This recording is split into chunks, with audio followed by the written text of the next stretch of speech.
check, check.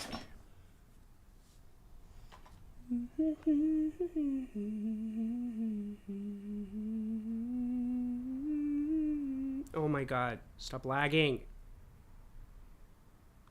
Nobody's watching right now anyway, it's fine.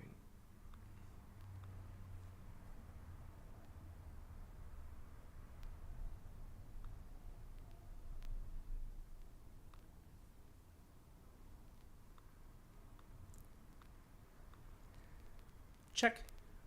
Check.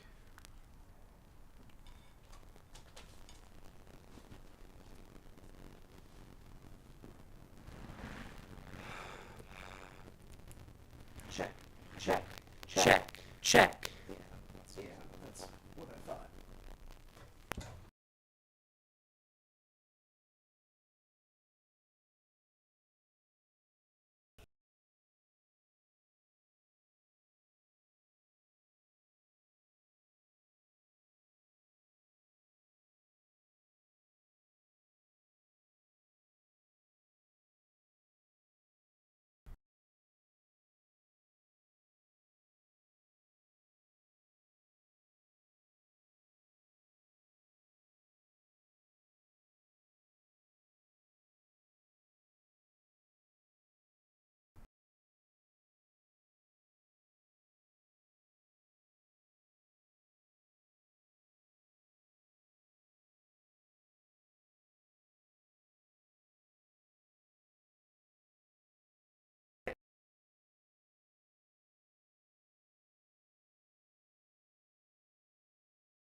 Check, check, check, check, check, check, check. There we go. All right. Now we're on.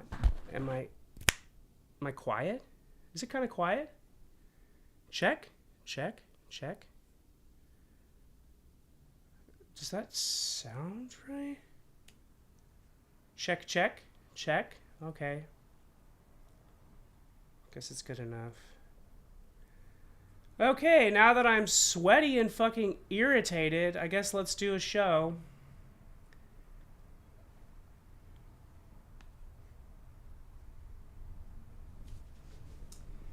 I wonder if I should just go.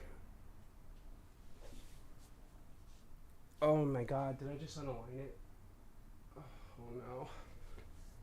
Am I in the middle of the screen? Okay. Okay. Whew! Alright. Now that I am sufficiently sweaty and irritable, let's do my intro, huh? Yeah, alright. Oh my god. This is a nightmare. I'm so sweaty and mad, and this sucks. Okay. I need to turn the AC on. Hold on.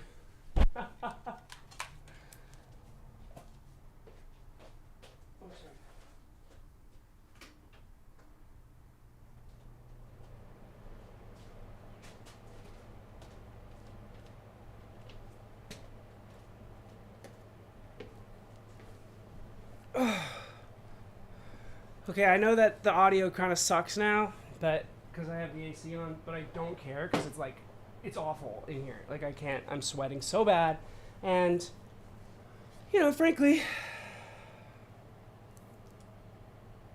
I'd rather be comfortable and have good audio. I've always said that. I guess I should check the goddamn. Whew. Okay, let me check the...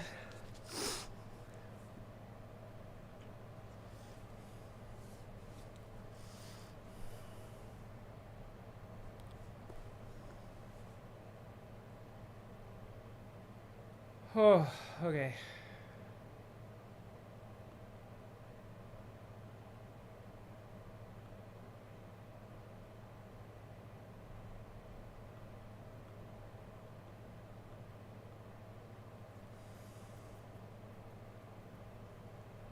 Okay.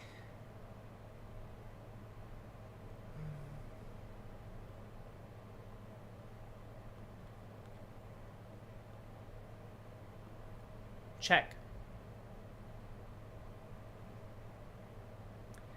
That audio sucks. Check. Check.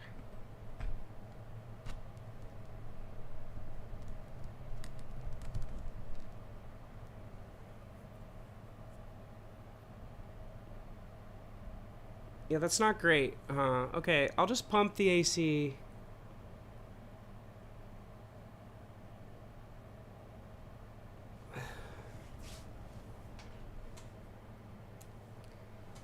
Oh, damn it. Okay.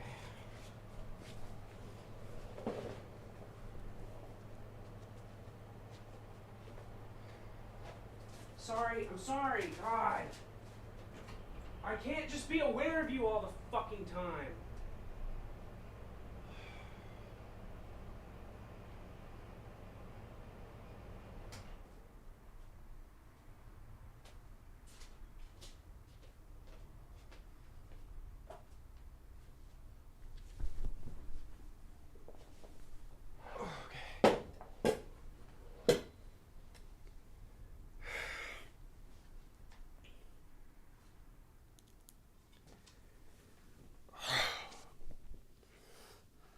Dude, stop pulling on me. God. I am irritated today. Golly. Could not be more mad for some reason. Just been really on edge.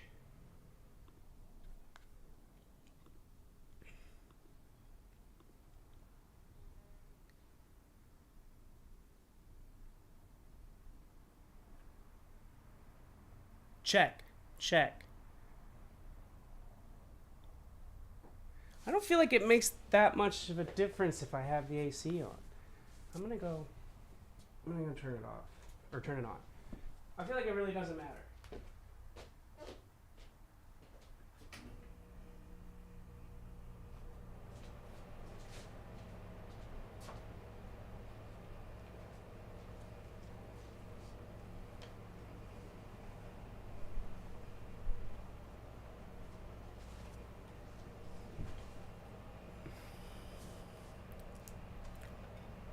Oh, yeah. Shoot, I guess it does. Alright. Okay, alright. I mean, getting up and sitting back down a bunch of times is not helping at all, so... Oh my god. Okay. Great start. Not a good start at all.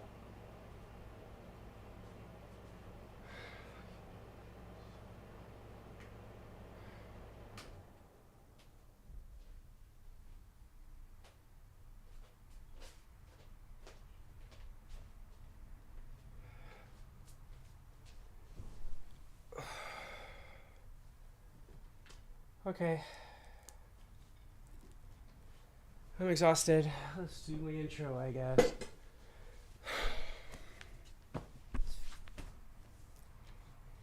I am just completely defeated all of a sudden. I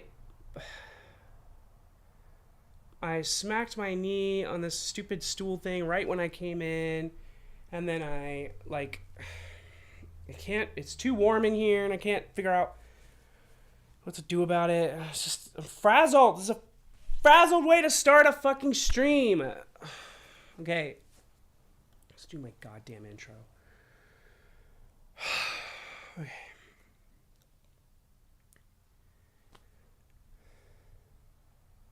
Shake it off. Shake it off. Shake it off. Here we go. Hi, I'm Bex. Hey, welcome to... I should record it. You thought you had me, huh? Thought you had me.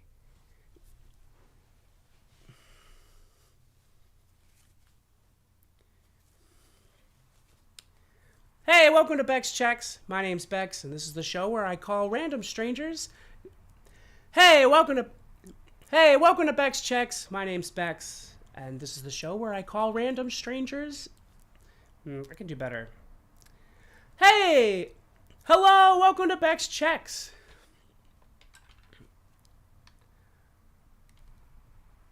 Oh, hi, welcome to BEX CHECKS.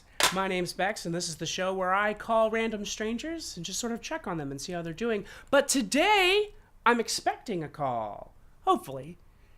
There's this guy Wyatt, this guy Wyatt was in my DMs. No, not my DMs. This guy Wyatt commented on my Instagram yesterday, the Good Burger We're All Dudes Hey gif, and that is the funniest way anyone has ever misgendered me. So I told him that, and he said that he didn't misgender me, I did. And I thought that was an interesting take. So I told him to call in, and I'm hoping that today, this morning, that he does. But he's not here now, so... I don't know. I'm also expecting, there's another guy too, this kid, Jacob, and he wanted, I was hoping that he would call in today as well to tell me why kids should starve next month. Less excited about that one, but it's fine because Jacob's not going to show up. So I will give, what I'm going to do is I'll give Wyatt time. I'm going to give Wyatt I'll give him another couple minutes, see if he shows up. If he doesn't show up, then I'll start making calls. But for now, we'll put up a banner. There's the banner. So the banner's up. I'm gonna give Wyatt some time here. My phone's ready, buddy. Give me a call. Come tell me why I'm wrong about my gender, which is crazy, by the way. Should I talk about the difference between gender and sex before he calls? Would that help everyone? Everyone, like there's people here. There's nobody here. At this point, I'm doing this show for you, Wyatt. Call me, Wyatt. I'm right here. I got the phone right here, baby. Here's the phone. Pick it up and give me a call. You know you want to.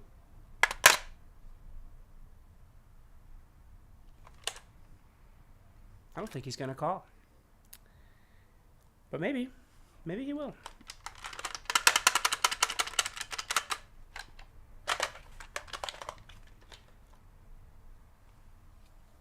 I'm going to put a banner up. I'm going to put a banner up just for you, Wyatt.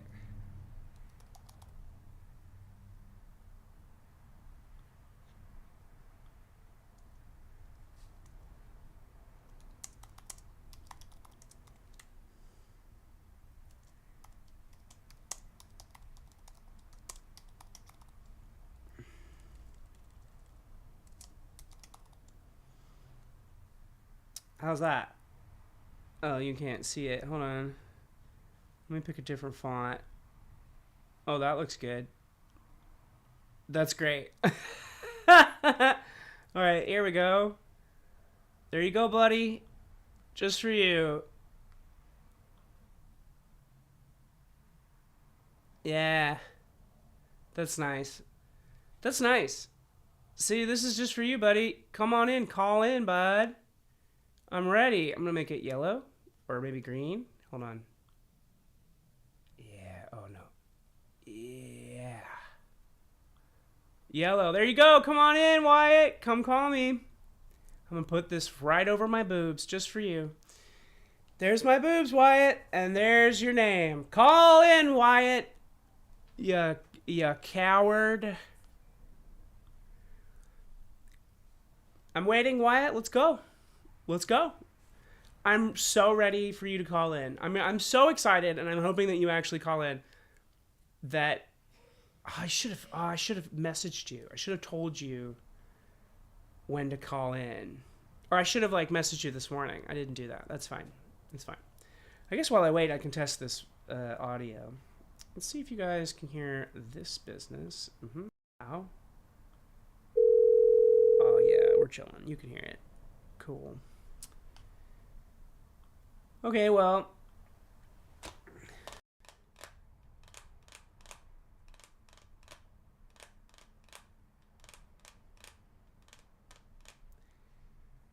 Should I play a song for Wyatt? I can. Why not?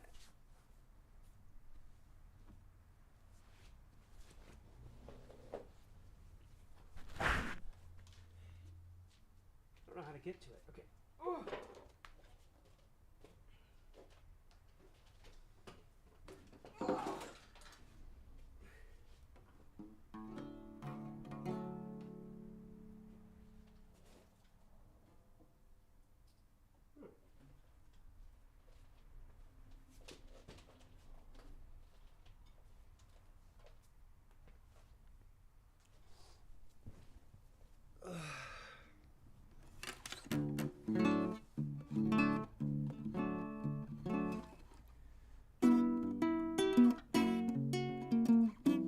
Oh my God.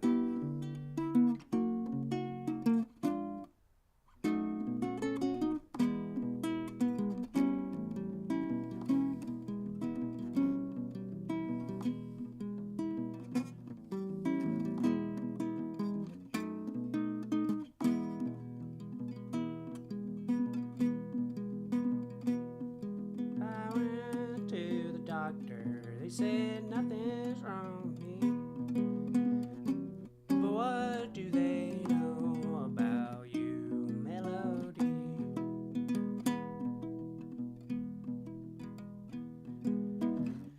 I used to sing along till you went away. Now my fingers can't seem to play. So long, so long, so long to my favorite song.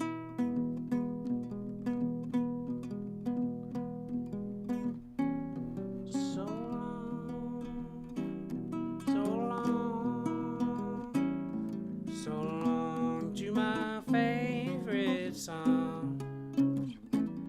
So long to my favorite song. Come on, Wyatt. Call me. I'm going to give you, Wyatt, the next 10 minutes before I start making calls. That's how serious I am about talking to you. If you want to talk to me, Wyatt, get your ass in here.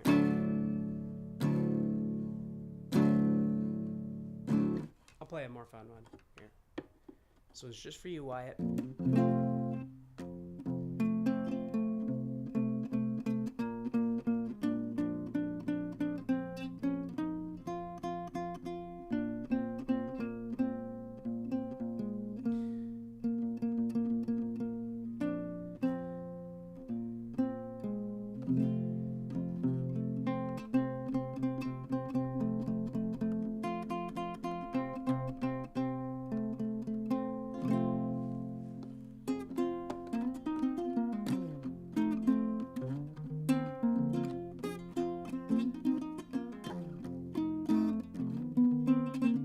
This song ain't long.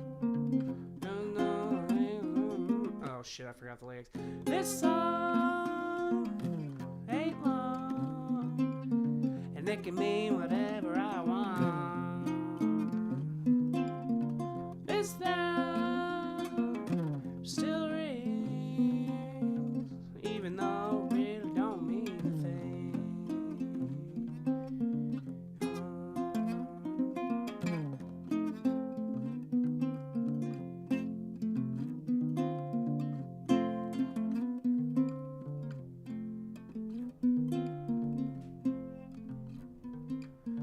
This sound can't see till she sings however she feels. Well, that girl can't sing. Can't sing.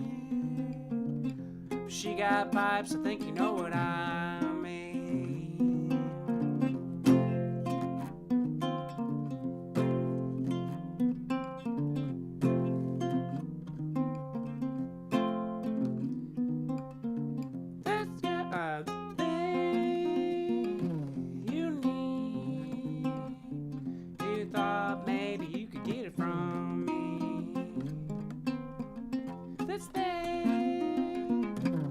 It's gone.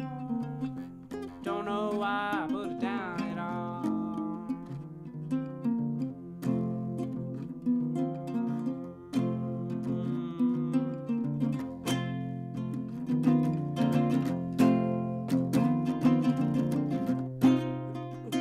Got nothing from something. Got nothing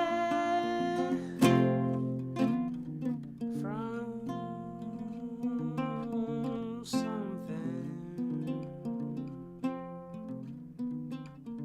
This song ain't long. It can mean whatever I want.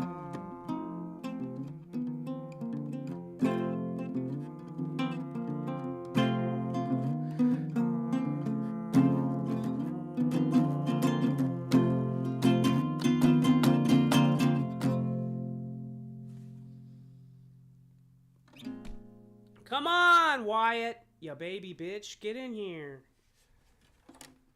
Wyatt. Doesn't seem like he's gonna call. All right. Well, guess I could do some calls.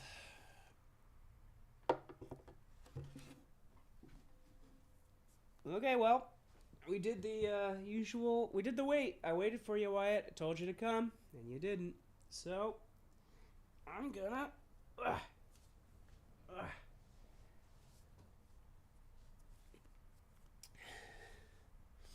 Guess I'm gonna move on. Such a shame. It really is. Keep the Wyatt thing up, and I'll move this up here. Yeah. And we'll take the call banner down in a second. But first, I'm just gonna get this ready. Oh. Put this here. And put this over here. All right. Let me get in my little cozy spot. Oh. Long ass legs. Okay. Let's fucking do this, I guess. This is such garbage. Absolute garbage, Wyatt. I was really hoping I'm gonna put this banner up until I absolutely don't need it anymore, Wyatt, because that's how disappointed I am. I'm waiting, Wyatt. I'm here. I'm ready for you to call me, and you're not showing up. Why am I not surprised? Why am I not surprised that he didn't show up? Or that he hasn't. I mean, he still can. There's still 2 more hours of this damn show. But I told him 8 a.m. So if he does show up, he's 30 minutes late. Oh. Maybe it's a tactic. He's trying to frazzle me. That makes sense. He's trying to mess me up. He's trying to get me all all heated and flustered because he's disrespecting me so much. 607. Let's do. All right, I'm gonna make calls now, Wyatt, because you're a little bitch. You didn't show up. I'll put the banner up in a minute, but for now, you just be patient. Wyatt, if you show up right now, I'm just gonna just wait to call me, okay? Let's do a call.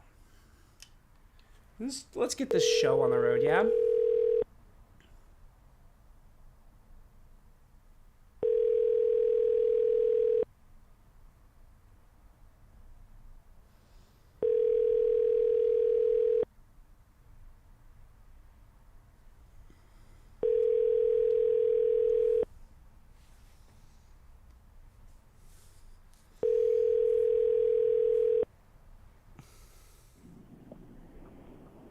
Hi, you've reached the voicemail of John Eubanks with Random Corporation. Sorry I missed your call. I've either been away from my desk or on the phone. Please leave your name, number, and a brief message, and I'll get back to you as soon as I can. Thank you. Hey, my name is Bex. I'm doing a show where I call random numbers like yours and checked on strangers like you, sort of see how you're doing. Casual conversation type thing. Obviously you're busy and you might not want to chat, and if If you do, you're welcome to call me back. I'll be here for like another hour or so. If not, allow me just to say that you crushed that. I don't know what it was. Whatever you last did, we'll just go with that. I don't know you. I don't know anything about you. But whatever you just did, you crushed it. Way to go. Really good job. We're all really, really proud of you. Okay, bye. Oh my God. You didn't see that. Okay, well. Is Wyatt here yet? Wyatt, are you here? No, you're not. Nobody's watching. Wyatt, you little piece of shit. I can't believe that this guy just didn't show up. I'll put the banner back up while I think of a number.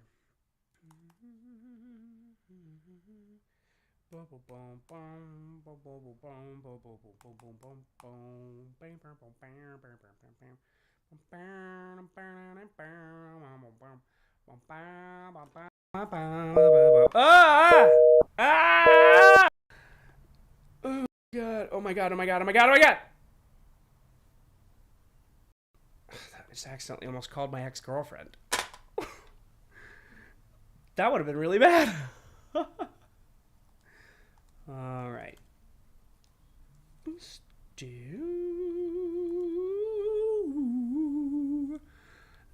do this number. Ooh, that's not a bad idea. How about boop boop boop boop.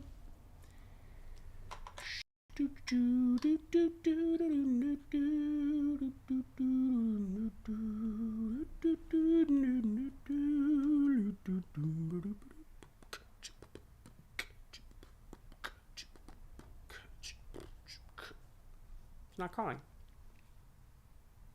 Why isn't it calling? Why isn't it calling?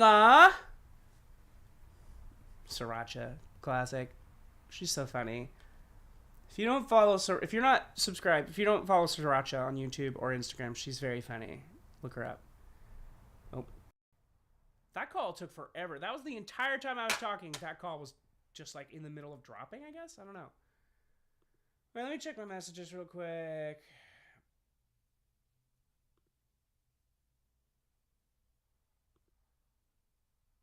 Oh, yeah.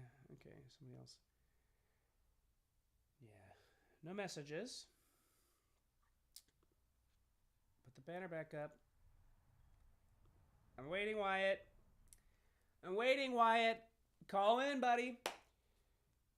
Call in while I do some research and see who I should call next. I'm going to pick somebody. I mean, nobody's here, but if somebody was here, I'd probably be asking, where should I call, right? Like, where should I call? Like, what state? Give me a state. I can't wait to have viewers. Because this will be a hell of a lot easier when I can just ask you guys, like, give me a zip code. Give me a zip code right now, and I'll just call them. Let's try Colorado. Let's zoom into Denver. Oh, is that where you are, Wyatt? I wonder what state you're in, Wyatt. The Museum of what? Oh, hell yeah.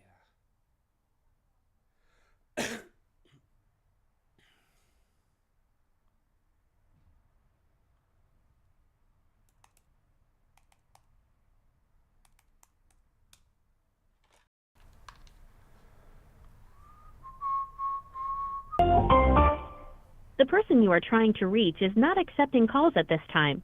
Please try your call again later. Not accepting calls? What does that mean?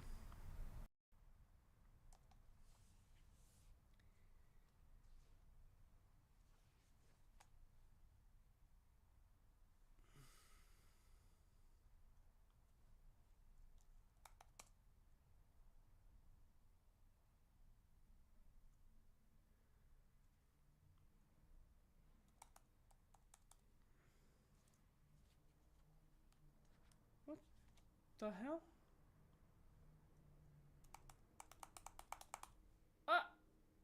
What? Oh, my keyboard disconnected for a second.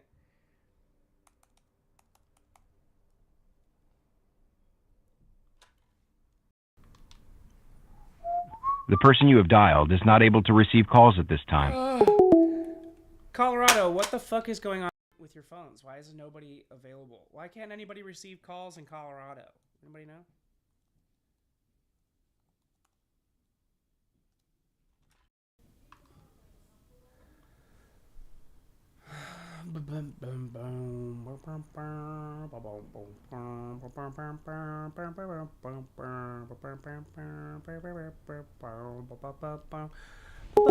Ah!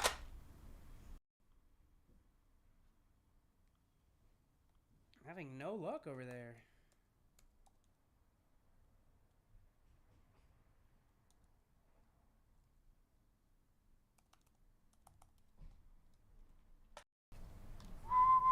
Please hold while I try to connect you.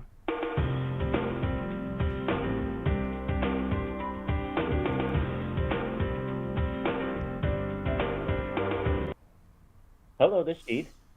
Hi, my name is Bex. I'm doing a show where I call random numbers to check on people and see how they're doing. I realize you're probably at work, but are you interested in chatting? I am not, but thank you. Okay, well, that's an extremely polite response compared to what I normally get. So you have a wonderful day. No problem. You too. You too. Bye. All right. Thanks, Steve. Pretty good. Pretty good. This is fun. I really do enjoy, like, you know, brief interactions with people. It is fun, and I do, like, think that people are generally kind of delighted by the weird phone call. It's just like, it's like shakes up their moment for, okay. It just, like, I think if somebody randomly called me, I feel like we rarely, okay, take a step back. Let's say words. I think it's pretty rare that an unknown number would call you without wanting something from you, right? And I think that's what people like are delighting. Like, I think that's usually why I can sometimes get sort of a fun reaction from people, because they're just delighted that it's not someone trying to get money from them. Which, like, they can give me money. I'm not saying they can't, but, like, I'm not saying I'm not asking for money. The number you have dialed is unallocated.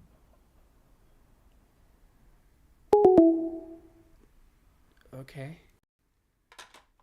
Unallocated. The fuck?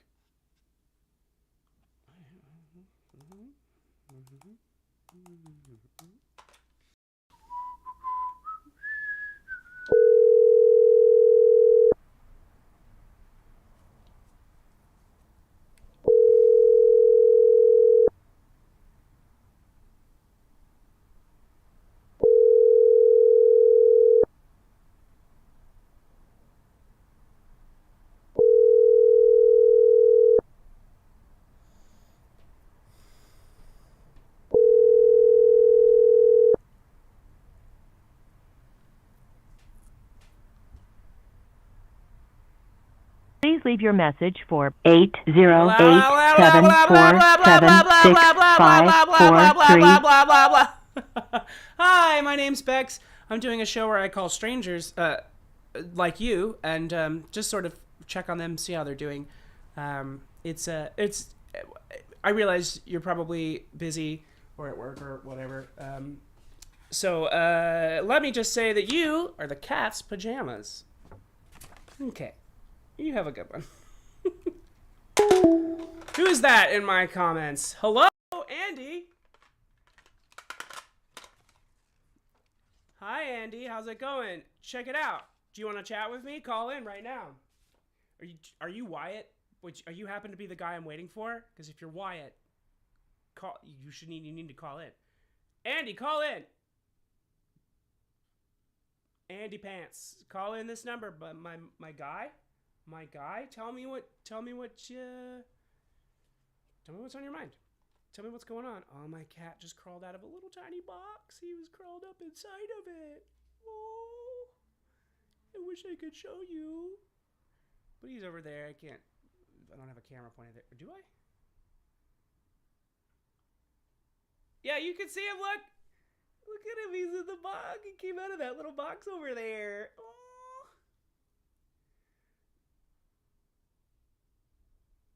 Oh, Andy. Sorry, I called you a guy. That was my bad. But hey, welcome. You're like my only viewer, but thanks for being here. I'm gonna make some calls, I guess, since you're here. Ooh, Andy, can you give, if that is your name, if you're cool with me calling you that, let me know. But give me an area code. Give me any area code to call. Not a full number. Don't give me a full phone number. Put it in the comments there.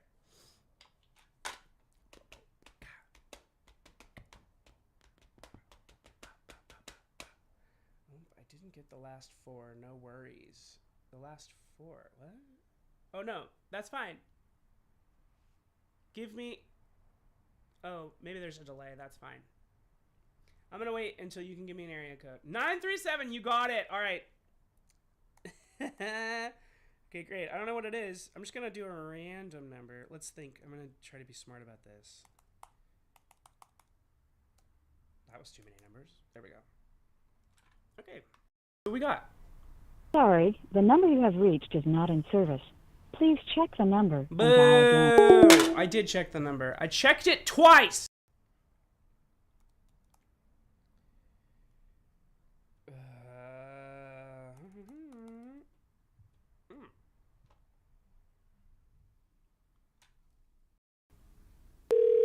Oh, this one's ringing!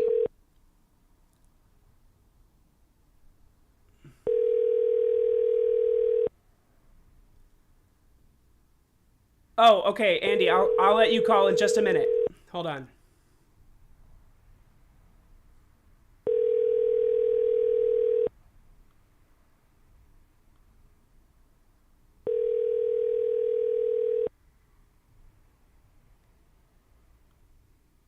Welcome to our voicemail system. You have reached the mailbox of... Nah, forget it. Andy, I'd rather talk to you. So call in. There's the number. I'm waiting. I do wish that you were Wyatt. But this is extremely exciting.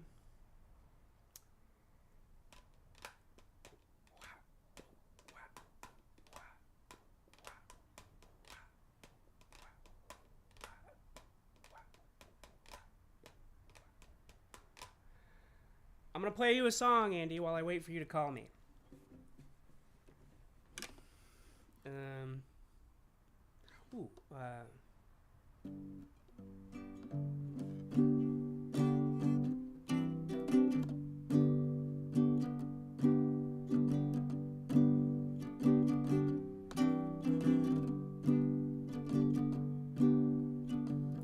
I had a partner in crime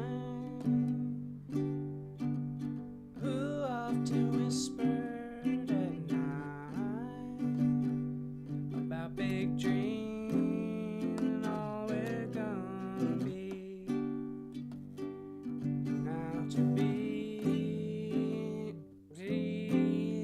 nothing but a train bell ring and steam. And now I'd rather dream of a small... Hey! From. This is Andy Pants. To accept, press 1. BEX Checks, this is Bex speaking. Hey, this is Andy Pants. Hey, Andy! Andy Pants! What's up? What's up? Oh, man! Not a whole lot. Where are you? Where are you based? I'm in Dayton, Ohio. You're in Dayton, Ohio? That's a place I have never been. What's it like there? Birthplaces. You know what? Dayton is an old soul. We had our heyday like at the early 20th century. So we're a really chill town. So, but we got soul. We're not a place that like. Huh? Yeah. When Dayton had their big heyday, like way back in the anyway. So now we're just kind of like this comfortable rundown little town. Oh. Not little, but.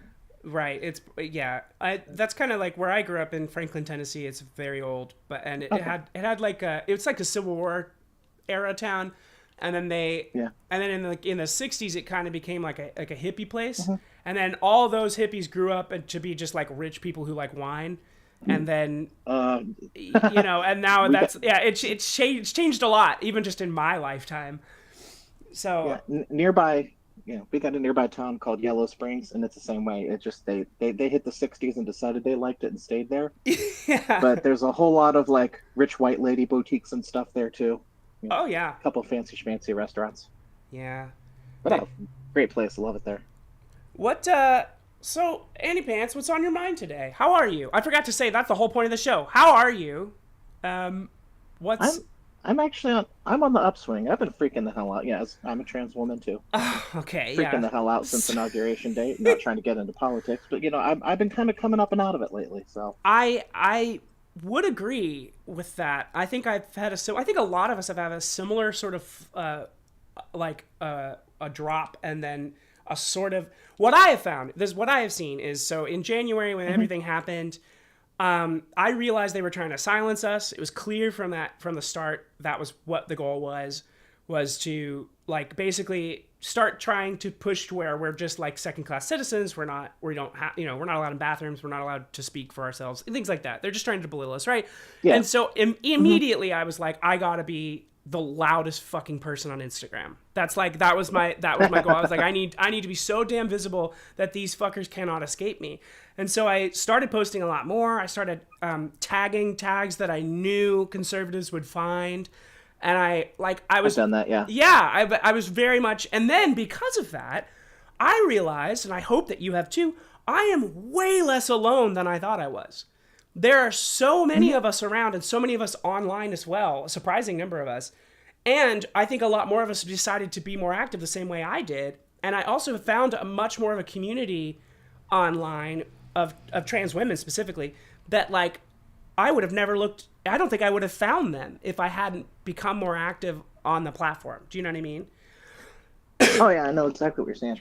Because I came out, I just at the end of September, so about a month ago, hit my 4-year anniversary. Oh. And I spent the first 2 years. Yeah. Some people don't like that word because it sounds like tranny, which I don't know. It's a word I like to use for myself, slur. But we're allowed to use it. But I know it kind of offends other people, so I try to use it, judiciously. Right. But, yeah. Anyway, so I spent, my first 2 years of my transition on TikTok building a really nice community of people, and then like I was just doing a live, and somehow trolls mass reported me for like trafficking illegal goods. I was sitting there doing makeup, but anyway, and then I had my account deleted. So then I moved over to Instagram. Yeah. So the first 2 years of my transition erased, which bit. That sucks. But, oh well.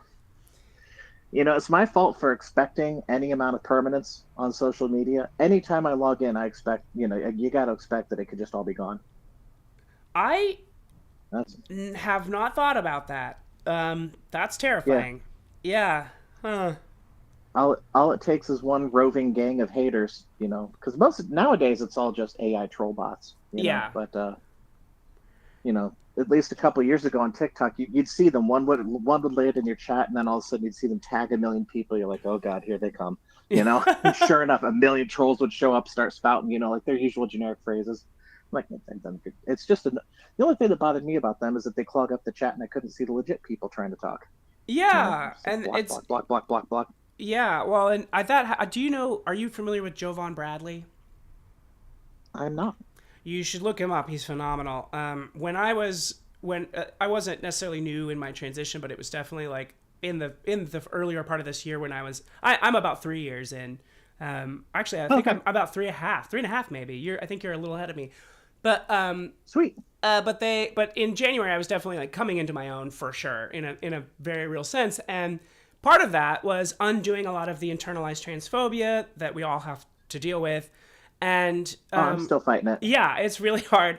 Well, this guy, Jovan, he's a cis man, a beautiful man who debates people. He debated people on TikTok.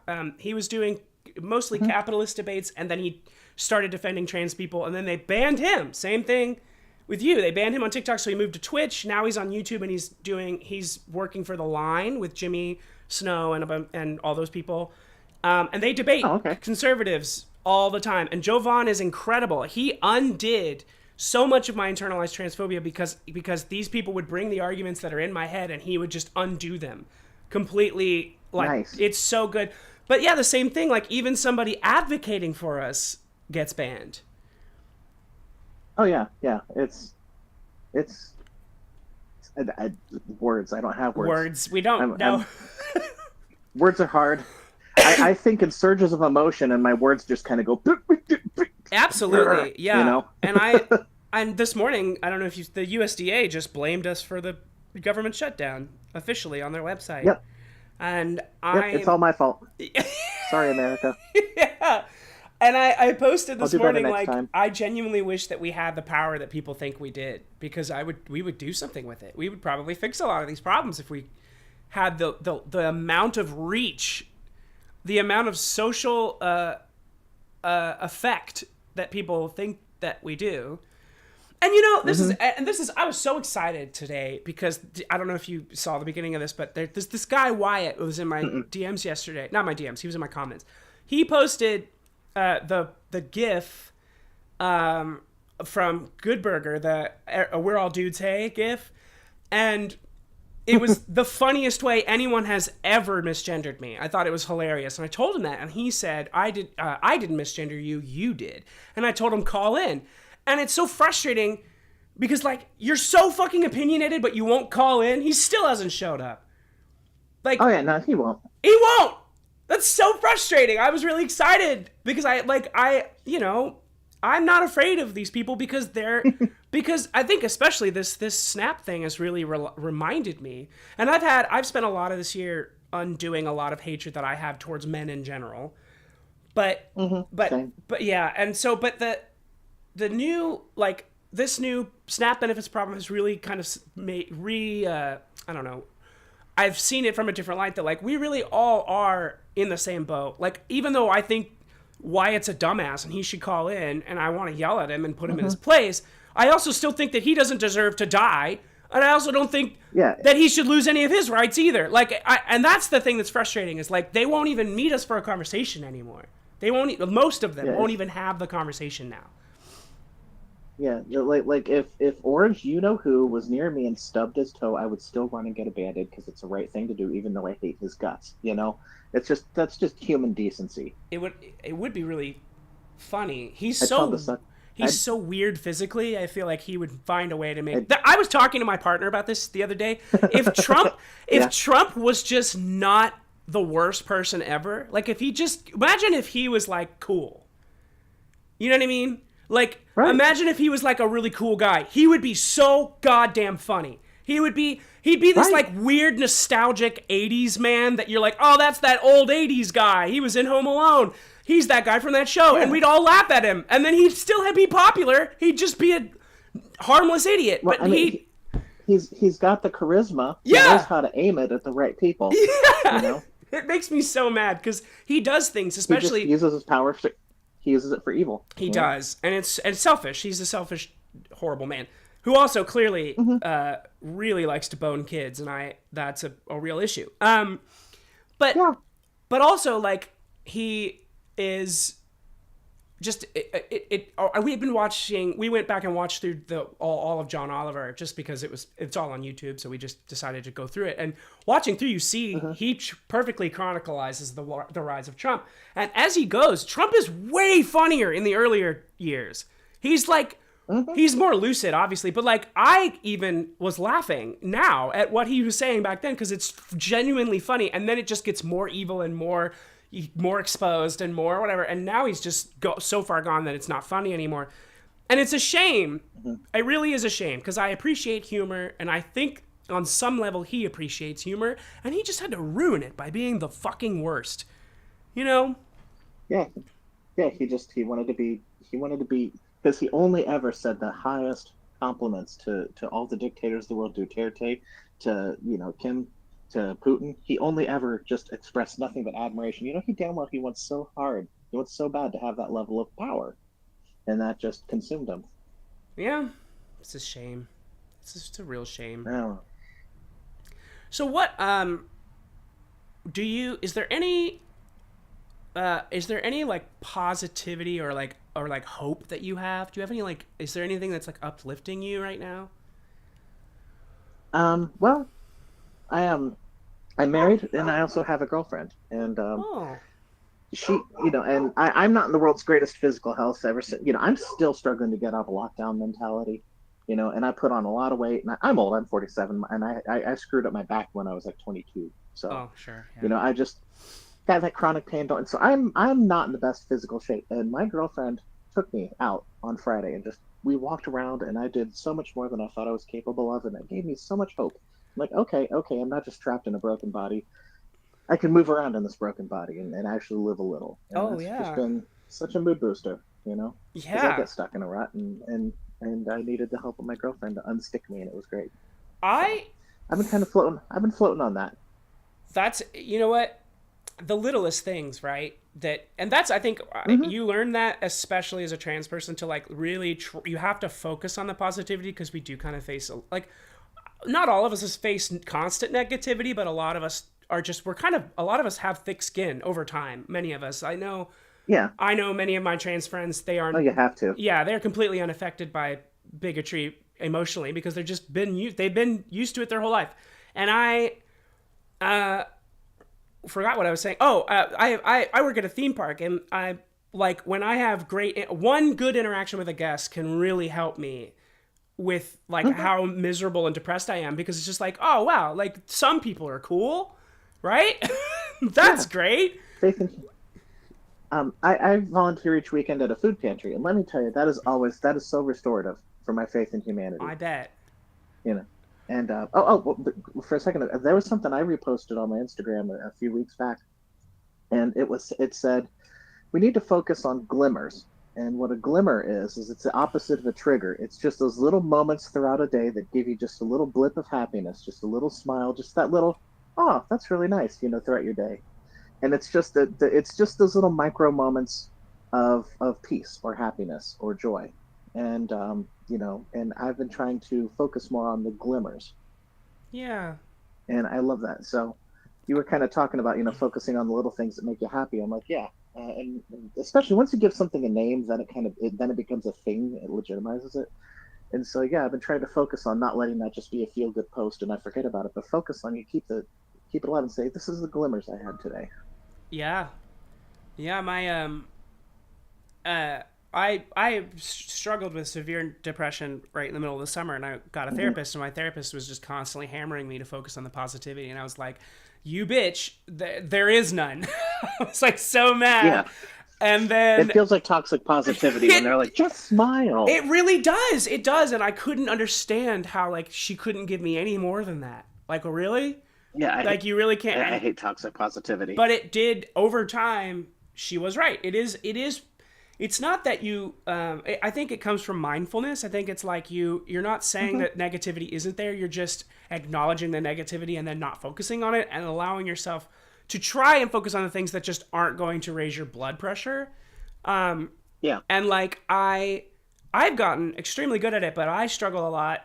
Now I've, over this year, especially being more active online, I have a thicker skin with outward problems. Now I struggle with my own thoughts. My own thoughts just torment me sometimes, and I have a hard time. Oh yeah. I get like, and I especially with like, and we should probably. It's weird that we get periods, right? Like it's weird. Yes. It is weird that we get that, right? It's weird that our body thinks we have a uterus. I think that's really weird, and I think that people don't believe that we get them, but it's true. And I get so fucking depressed right before it, and I get like there's like a wave of emotion that hits, and I can't escape it. It like I have to ride it out, and it sucks. Oh, it can. You just got to surf the wave. It consumes you. Yeah. Oh man. And like I work in my job. There's one of our positions is just alone in a room for like 15 minutes at a time in between shows, and I am just pacing around that room trying to not spiral, and I can't. It's crazy. Yeah, I that's about the time where I'd be flapping my hands like crazy, a little hopping up and down, just going, come on. It's like I'm trying to flick off the energy, like water on my hands, to flick off that negativity, like, ah. Yeah. That's my flappy stem right there. It's like almost flicking off the droplets of negativity off my fingers. Yeah. I just curse a lot. I think that's my response. Oh, same here. Yeah. I used to be that kid who was like, oh no, we can't cuss. Cussing means that you're unintelligent. Because I was that little asshole back when I was a teenager. And my joke is that it took me going into the Air Force to teach me how to cuss like a sailor. There you go.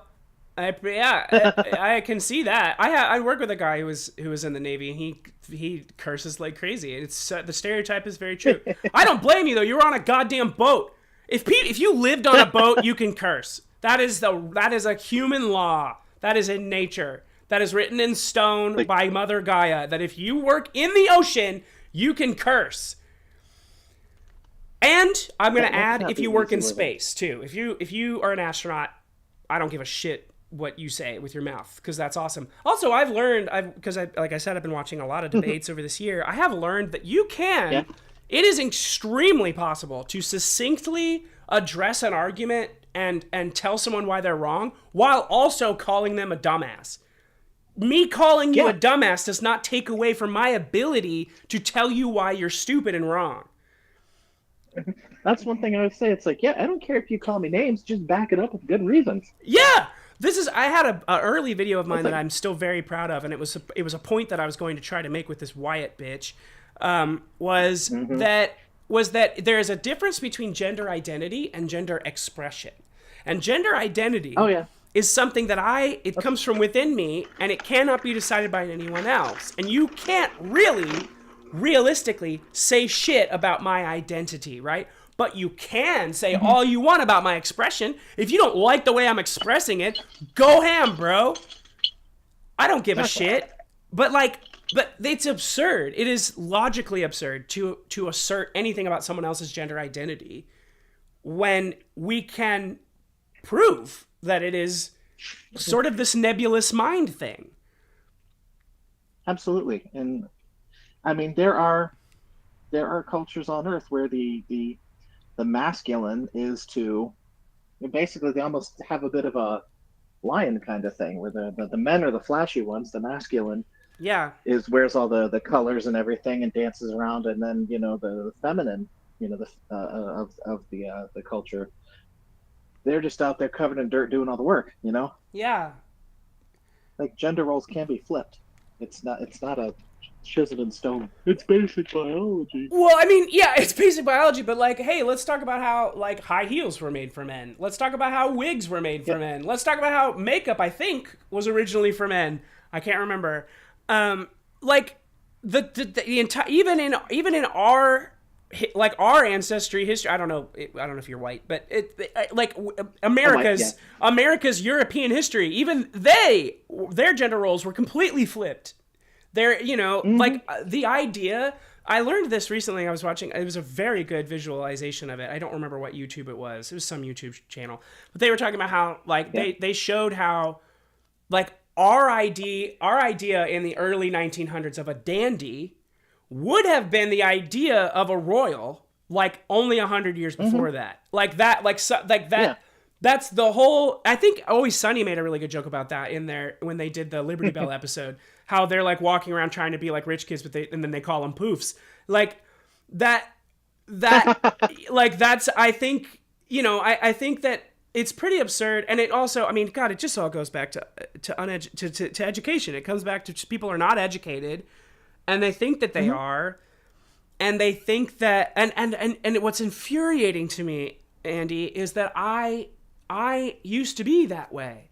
I used to tell people at parties that stupid thing about how there's a gland in your butt that if you hit it, you die. So gay people are just risking it that they're going to die. I used to say that because I was wildly homophobic, because I was probably extremely closeted and didn't know it. And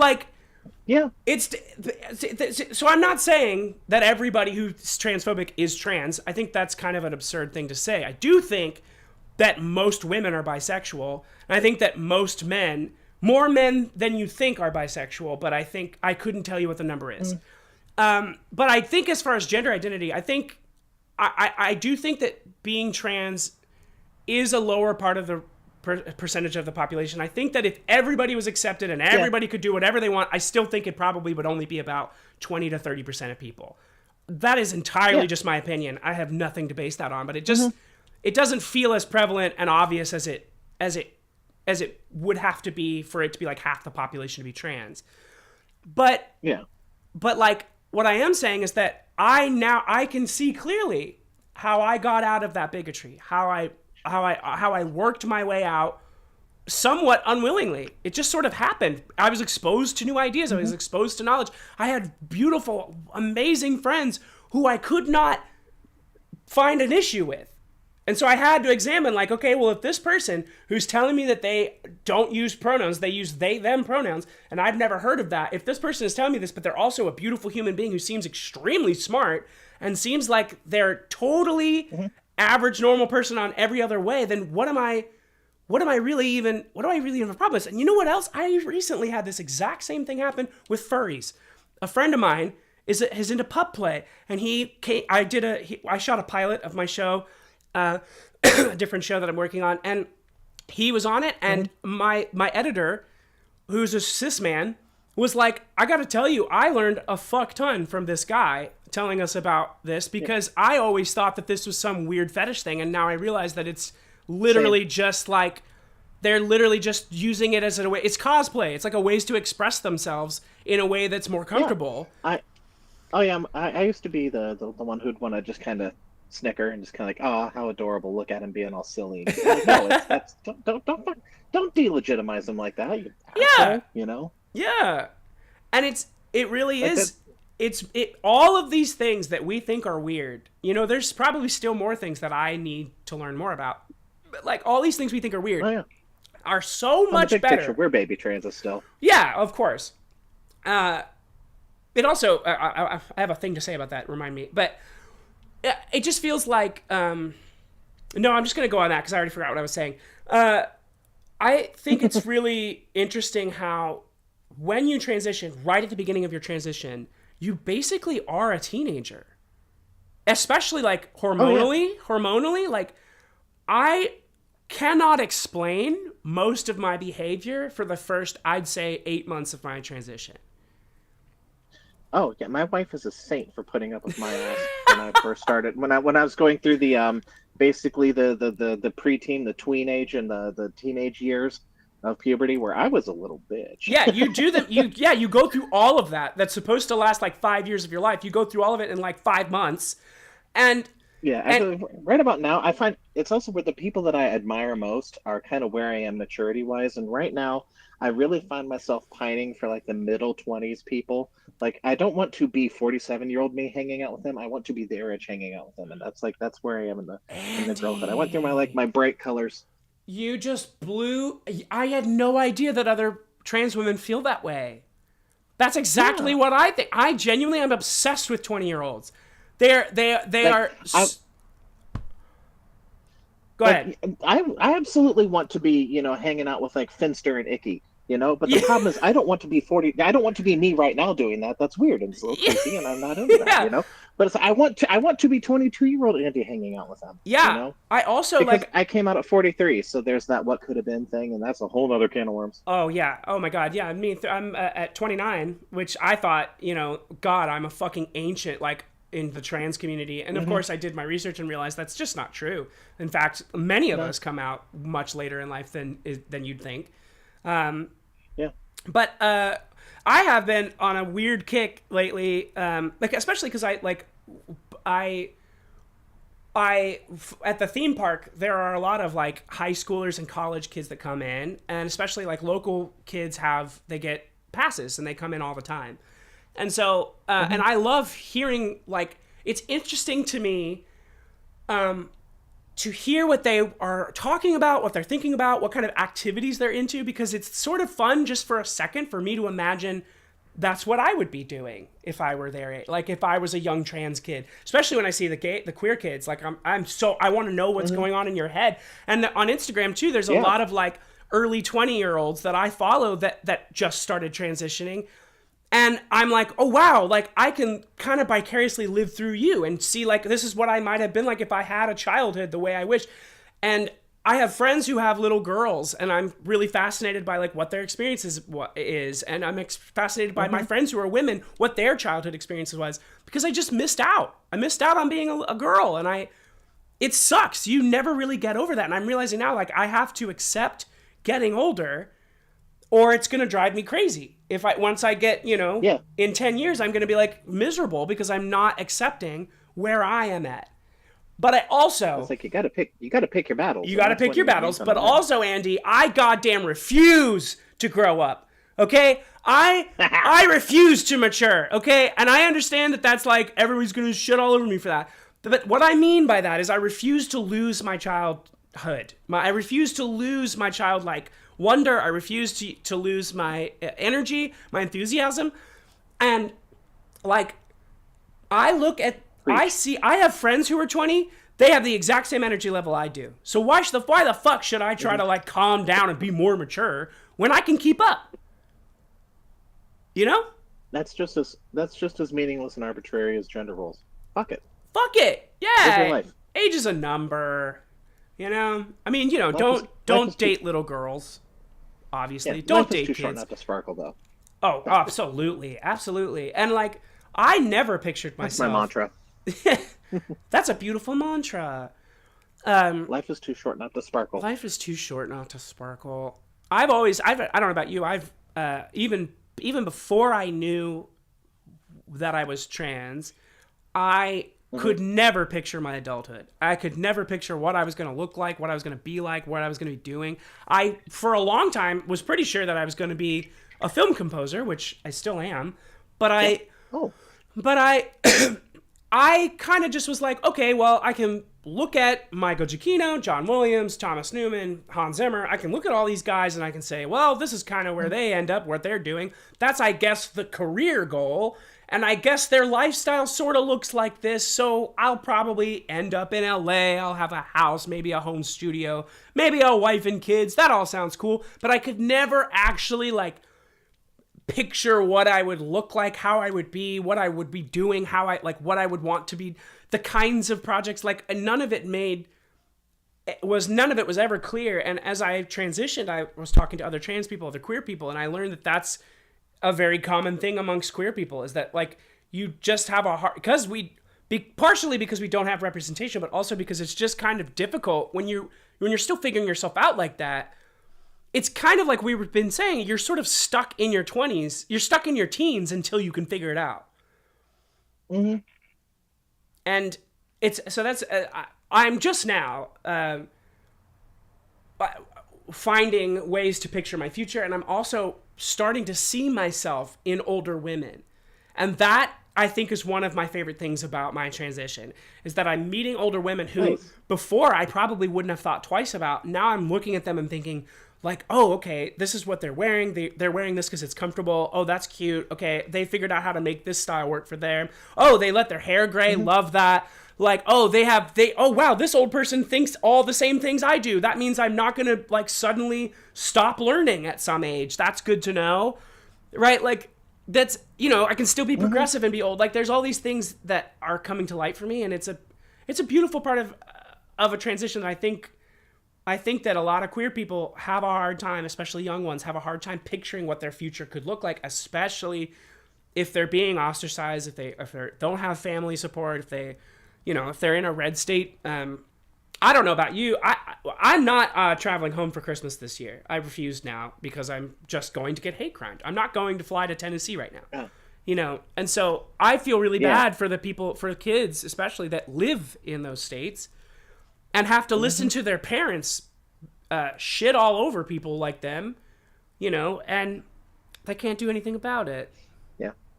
I get a lot of people who are like, in my DMs, who are like, oh, you're so brave. I wish you could be like you. You're so courageous. You're just out there and fearless. And I'm like, whoa, hold on. What you're seeing is privilege. Because this town is incredible. In the 4 years that I've been out, I've received nothing but love from people. Not once has anyone given me any attitude. Yeah. And I'm like, which I expected. I'm like, it's not a matter of if, but when. But I'm sitting here going, everyone in this town has been awesome to me. I've got a supportive employers. My wife was the one who cracked my egg. Aside from my sister, who's bipolar and just nuts to begin with, Sure. my family accepts me. So I'm like, I'm doing this. I mean, granted, it's still not easy, but compared to some people who've lost everything, I'm doing this on easy mode. So it's really easy for me to be all rose-colored lenses and let's get out there and be publicly trans and yeah. Yeah. And there's a lot of people. It's like if I were in an area that was hostile and I had lost my family and friends and everything, I would probably have a far more defensive posture. So don't compare yourself to me because you're seeing someone running this on easy mode. Yeah. Don't confuse courage with privilege. Absolutely. I look at a lot of the famous trans women of yore, and I think it's funny how we often celebrate a lot of people. You see on Instagram people posting things about like, did you know about Wendy Carlos? And all these things, and I'm like, Wendy Carlos was a very successful white man before transitioning. You know what I mean? Like, she had a lot of privilege going into it, and then people left her alone because she was successful. And then she had Moog on her side. The man, Moog himself, built her shit. Like, that's the definition of fucking privilege. You know what I mean? Like, that, and so, like, I'm not discrediting her courage. Obviously, like, in her time, that was insane of her to be so public and vocal about it, and to still work in an industry full of people who hated her, I'm sure. And she probably, and I know she lived a life, or is she still alive? I don't know. I know that she lived a life of somewhat of a hermit because of that. But at the same time, we aren't talking about the black trans women, most of whom are completely nameless, who got us our rights and suffered endlessly, without all that privilege, and still were brave every single day while getting beaten up by the police all the time. And you can call me brave all you want, but like I have not faced the same adversity as others. Exactly. Oh, yeah, she's still alive. Wendy Carlos is still alive. Good for you, Wendy. Oh, I hope you probably aren't watching this, but maybe one day you might. Maybe you'll catch it.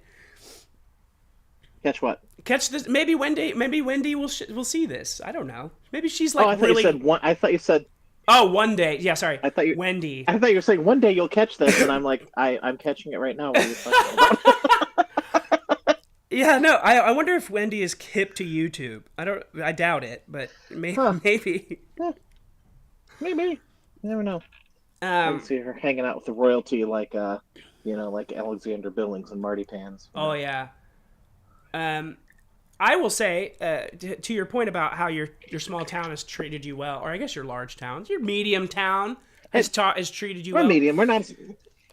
Yeah. Yeah. It takes like a solid half an hour to drive from one side to the other. Oh, okay. Yeah, that's sizable. My partner and I did a cross country trip from Pennsylvania here, in California, and when we did, we drove 12 states, and I was only misgendered one time by my grandmother. So I can tell you firsthand, specifically, as a very how do I put this? I don't know that I necessarily pass, but I definitely could walk by you in a blur and you might not notice me, especially if I'm with my partner who also is a woman. Like we just look like two girls, right? And so I am a white woman. Like I can say that from my personal experience, everyone was lovely. People were saying, "Hey, ladies," when we came in. People were very kind to me. There was the grocery store in Kansas. They were like, "Did you find everything you wanted, ma'am?" And like, this is like a man like who looks like he's gonna clock out and put his MAGA hat on. Like, just absolutely fucking so kind. And it really helped me realize like this country specifically, like so many of us, maybe we aren't all we're not all maybe more good than we think, but we definitely are way more polite than we give our country credit for. There are a lot of assholes, but there are a lot of people out there, especially a lot of like older women, I think, as in my experience, who have these horrible thoughts, but they just don't feel the need to share them. They're still going to treat you like a fucking person. Mm-hmm. It's like where I work. I mean, I work when we were in the office. I'm not in the office now, but right. I'm working from home. Hence, I can sit here and chit chat. But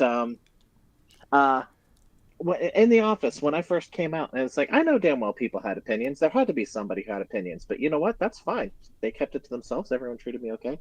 My boss is a Fox News Republican. Like, he's got it on his quick launch bar.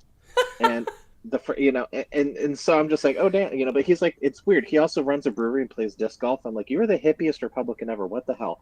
But money, I would guess. Yeah, could be. But one 'Cause- of the things is he said, he just said, I said, if anybody has any questions, please ask, because I'm here to help people learn, And the only question he ever asked is everybody treating you okay? One time, because I've got this voice, and we usually do like phone conference calls. Someone served me, and I let it go because I got this voice, and you can't see my face. But he stepped in and said, "Actually, it's ma'am." And I was just like, "Damn, oh yeah, Perry." So I'm gonna share with you. I really hoped Wyatt was gonna call in, but I'm gonna share with you what I was going to tell him, because I think it's so exactly what you're talking about right now. Okay, and it's this. Why don't people treat, if you're going to think whatever you think, and there's nothing I can do to change your mind. Andy, do you like old people? Do I like old people? Yeah, because I hate old people. I genuinely, they are gross. They smell. They are, I don't like being around. I don't know what the fuck they're talking about half the time. They give me like those weird tings of pain when you're around them, and I think it's just because I'm scared that their oldness is gonna rub off on me. But you know what else I am? Respectful to them, because it is not their fault. It is not their fault that I am grossed out by them, right? They did not choose to be old. They just aged. So why don't you just treat trans people the same way that you treat old people? Because one of the things you'll hear is like, oh, you expect us to like you. No, you can hate the shit out of me. You can hate me! Just, you got to respect my right to exist. Yes! And you also have... It is our responsibility as members of a free society to put up with motherfuckers we can't stand. Yeah. That's our responsibility, is to put up with people we can't stand. Don't have to like them, but you got to put up with them. Because they're that's humans. What makes a free society. Yeah, they're human beings, and we all deserve the things, It's just. I've got Trumper neighbors, and one time I still called the cops one time when I saw somebody who looked like they were creeping around their house. It's like I still respect their human rights, even though I can't stand the bastards. Yeah, and it sucks that they won't seem to show us. And I think, I'm a leftist, but I see a lot of liberals falling into the same trap and leftists, I guess, but I see it more in liberals. There are a lot of young liberal queers that are just falling into the exact same hatred trap that the conservative people are. I'm getting sucked into the culture wars. It's a battle. It's a battle, and don't get me wrong. Like if some dickhead comes into my comments and tells me that kids deserve to starve because their parents are lazy, I'm gonna shit all over him, and I'm gonna feel hatred towards this dumbass. But at the same time, that fucking idiot still deserves free food and shelter, because there's plenty of it around. There are so many goddamn houses. The crisis here is insane in Dayton. I'm sure. The shelters are full. Because I had a couple friends 2 summers ago. We were helping. They stayed here at the house for a little while, and I gave them my old tent. There's a bit of a tent city here in Dayton. I drop by every now and then, drop off a bag of I call them civilian MREs, chunky soup, because they're very nutritionally complete. Lots of when you're done telling me this story, would you mind telling me, give me a list of the things that you put in those things? Because I'd like to do the same. Well, I gave them just my old camping tent, and then I just drop off like the Campbell's chunky soup, in the cans. Okay. Yeah. Just a variety, because like I said, I call chunky soup the civilian MRE, because they're meant to be, very nutritionally varied and high protein. They're basically meant to sustain you. Yeah. Just out of one can. Right. So it's like, and I tried to get them on waiting lists and stuff, and the programs that were taking people for the waiting list stopped taking new people because there was just nowhere. The system was overloaded with people already waiting for beds in the shelter, which was full. So there was just literally nowhere for anybody to go, and they keep building luxury condos downtown. And I'm like, you sons of bitches. That's You said you're in Dayton, right? Yeah. I'm looking up. Birthplace of Cheez-Its and Starter There Noodles. are around 11,000 empty homes. That's an estimate in your town. Mm-hmm. Yeah, that a 16% vacancy rate. Is that right? Sounds about right. Something like that. So that could probably easily cover a lot of the homeless. Now people. The big argument. Oh, sorry. Go ahead. No, you go ahead. Oh, I was gonna say there's an apartment high rise downtown and it's empty because there's no profit in fixing it up. That's so ridiculous. It's just sitting there empty. That's ridiculous. Sorry, I'm just kvetching now, so you say your piece.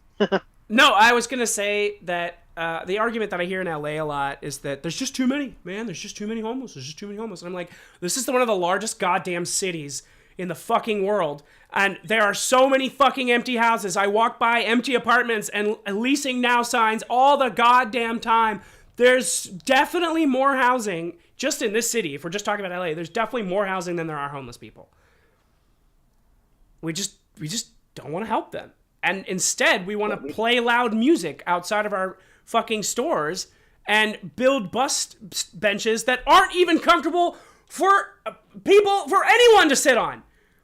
That it's just malicious. It's awful. And as this whole SNAP crisis, I was already I was pretty gung-ho about these things. I've been looking into, I'm very, again, like, I'm not in any kind of financial place to be like,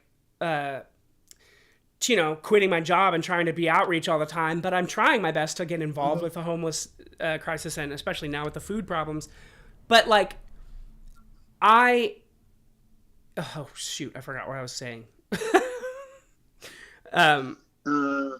Versus benefits.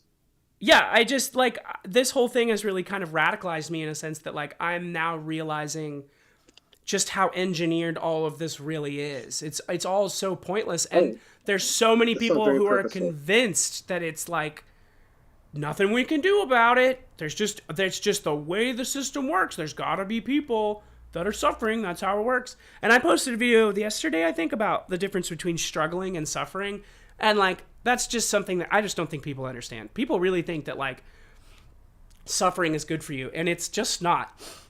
We've all struggled. Mm-hmm. Struggling is wonderful, but suffering is not. Suffering does not build character. It builds trauma. Exactly. And then now I'm traumatized. And also like, God, I mean, just people are not able to think like just because you got out of your struggle does not mean that someone else could. Well, and a lot of this is also still a generational trauma, because like my grandparents were the World War II generation. Yeah.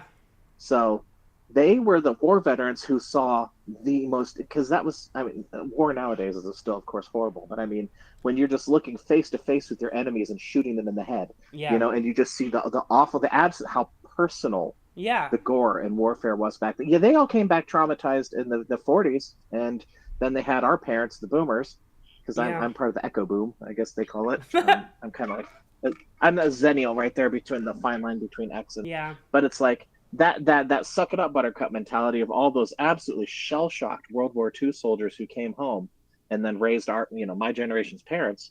So that generational trauma of just suck it up, don't be a baby, troop through it, pull yourself up by your bootstraps, that's definitely that's shell-shocked war veteran mentality. That makes sense.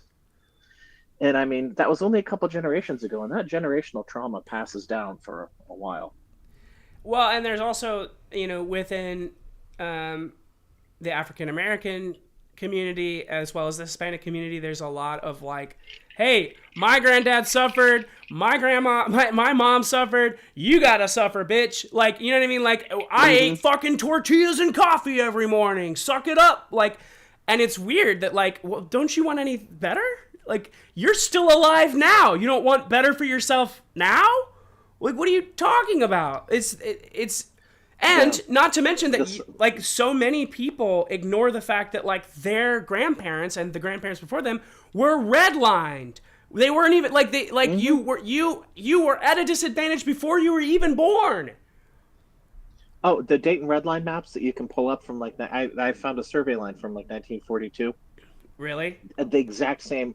Oh yeah, for here in Dayton, the legit red line maps with the red lines on them are identical to the neighborhood boundaries today in 2025. Like you Oh. cross the street and all of a sudden the houses are all shitty. Oh, Because look at nobody will that. give the resident, nobody will give the residents. That is some massive generational trauma still being suffered today. Is the red lines are still, because a lot of the people who live in that area can't get loans to improve their homes. They're denied home improvement loans, and so therefore the homes fall apart and lose value, and it's just this never-ending cycle of deterioration. Oh my God, yeah, here it is on mapping inequality. I can see Mm-hmm. the red. Oh wow! So basically, there's like a sliver, right? Like a big strip through the middle of the city that's all. Is the red? Wait, is the You're talking about Dayton? yeah? Yeah, and basically the west, the north and west, Right. the west and the northwest. That's the big one. That's the black communities or the white communities?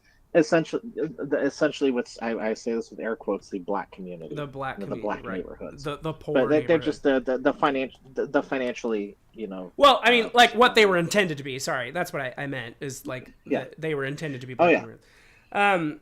Yeah. Well, in LA we experienced that with oh shoot, the name of the town just slipped my mind.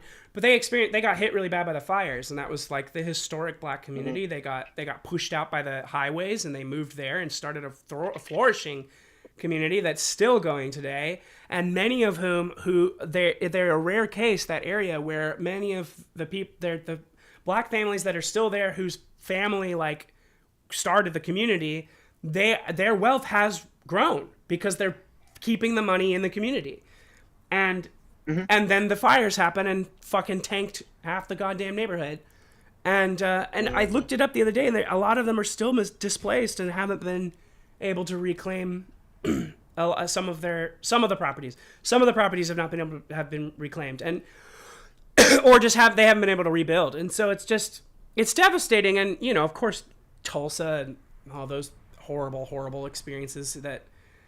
Where they had a chance and then white people took it away. And I just think it's bizarre that so many people think that we're all on a level playing field. How can you possibly say that? It makes no sense. We all have the exact same opportunities. They just need to pull themselves up by the bootstraps. That's World War II grandpa speaking. It really is, isn't it? That's a really interesting. I'd never thought of that. And I, by the way, having grown up a young boy, I love war movies. Right. And the reason that I love, I can talk about this for another hour, but I love masculinity. I think it's very funny. And my whole life, I played the part, and then over time I realized like I'm playing a part, and like then I realized the reason I like playing this part is because it's fucking funny. And there's this dichotomy in masculinity of like seriousness that is so silly, and it's like, anyway, war movies are an excellent depiction of that, of masculinity in both good and bad forms, and especially like really great shows like Band of Brothers and The Pacific, those, and Saving Private Ryan. Like they're showing men. Who, in my opinion, were real men, quote unquote. These boys, they were young boys that were sent. The Pacific, especially, goddamn, those guys, they saw things that no one should see. They experienced things that no one should experience, and they had no idea what they were going into. They were just young Christian boys, probably going into some bullshit. Yep. And of course, they were traumatized. And you saying that, really, like, I'm just thinking about that fucking kid from Jurassic Park that was in the Pacific who got so shell-shocked he like was depressed when he got home. And I'm just like, that kid grew up to be the bootstraps grandpa, and then his kids told their kids that, and here we are. And now we have Tom Hanks making movies about it. Yep. Wow. It's my wife. She's a diversity educator, and so she has all the academic language for all this stuff about like intersectional identities and things like that. Right. She's taught me so much. It was So she's the one who's really taught me a lot of what I'm speaking of right now, and she's just been an incredible resource for that. Like I said, she's the one who because the prime directive is never crack somebody's egg for them. But I was having a real rough time. I was getting drunk as hell all the time. I was a raging alcoholic. Holy shit, me Just too. not having a very good time of it. Yeah, that's most of us, unfortunately. And she was at a Catholic university, and she had started the Office of LGBTQIA plus support services because she was actually going to go be an Episcopal priest. So she knew the theology and how to tap dance around it and just absolutely use it, turn it on them. That's amazing. And I was having a super rough time of it, and I just get drunk and just start yammering and spilling out all the poison in me. And she just one time she just finally said, the things that you're saying sound very similar to the concerns that my non-binary students come and confide in me. So maybe you might want to look up, just Google what non-binary means and see if that's, you feel like maybe that applies, which was her very delicate way of grabbing me by the shoulders and shaking me and going, oh my God, come the fuck out already. You're driving us crazy. Yeah, and it's funny because without her, I might still just be an absolutely miserable straight guy, or I might have drank myself to death by now. Who knows? But without her giving me the gift of the language to understand myself, I don't know if I'd have ever come to that realization, because denial is a very deep river with me. Yeah, I think that same logic applies to so many things. I think that you kind of have to come out of it. You have to come out of anything. You got to climb out of most holes by yourself. Most of the time, somebody can stand up there and tell you, hey, this is what you're going to get if you get out. Like, hey, it's pretty cool up here. Why don't you climb out? But like, it's too far down for them to reach down and pull you out, And I think it applies, with this fucking dumbass Wyatt, which, fuck you, Wyatt. You should have called. If Wyatt had called, I know I can't convince him. I couldn't have changed his mind in one phone call, but maybe someone listening could have changed their mind. Maybe I could have planted a seed that maybe, for me, like you said, it was a million seeds. Way back in Nashville, I went to a friend's birthday party who I, at the time, did not realize was gay. I thought he was just a flamboyant guy. And I went to his birthday party, and it was a Shania Twain, like a karaoke, but with a live band, which I was playing for. And, I mean, it was basically a drag show by the end of it. And I was like, whoa, like, I'm uncomfortable, but I also like, this is fun. This guy's having a great time, and he's clearly feeling himself. And I think on a level, I was jealous. Like I keep smacking my mic when I talk. I was jealous that I'm like, why am I over here miserable and this guy's having all this fun when I think he's like weird. Like why is he weird? But then like I had friends, like I'll never ever forget my best friend Hadley Sintek. I was saying some bullshit. Who fucking knows what I was saying? And she turned to me and she said, "You are the most small-minded person I've ever met." And I was just like, oh God. Like I was like, what are you talking about? I'm so smart. I know everything. What are you talking about? And that I can point to it directly. That was the first seed. That was the first seed for me to be like, wait, maybe she's right. What if she's right? I need to do something about that. And so I started to learn, and then a lot of it was moving out here and being exposed to more gender queer people. I had known gay people, but I had always I just always assumed that I was straight because I'm a lesbian. That's a huge part of why I didn't know, because to me it was so wrapped up in my sexuality that how could that ever cross my mind? I felt queer. I felt kind of, I felt drawn to the queer community, and I knew I wasn't perfectly comfortable around straight people, and I loved going to the gay bar and just hanging out. But I was into women, so I'm like, clearly I'm not queer, I'm not gay, Yeah. I didn't have the language to understand the varieties. For me it was very black or white. It was like either you're straight or you're gay, Absolutely. There's none of the subtlety. That's exactly what I remember the first, I know the first trans person / possibly drag queen, we don't know, that I ever saw, was in New Orleans. I was on a mission trip to New Orleans, and I was the videographer, as I was on many of the trips that I went on for my church. and which sucked, if I'm being honest, because you're just sort of just filming everyone have fun. You're not actually getting to participate in the fun. But we went on a night where we went around just, New Orleans and the, Main Street and all that stuff, and like did all the things you do at night in New Orleans, right? And the Big Easy, is that what it is? That's what it is. And New Orleans. We were walking around, and looking back, I guess she was probably a drag queen. I don't know, but she came all out in her, all her big dress and the big wig, and she was so flamboyant and was being all loud. And I turned to my friend, and I was like, "Whoa! Like, what is that?" I think that's what I said. I think I was like, "What's that? What's the deal there?" Because we were like high schoolers, and I was like, look at them, like, whoa.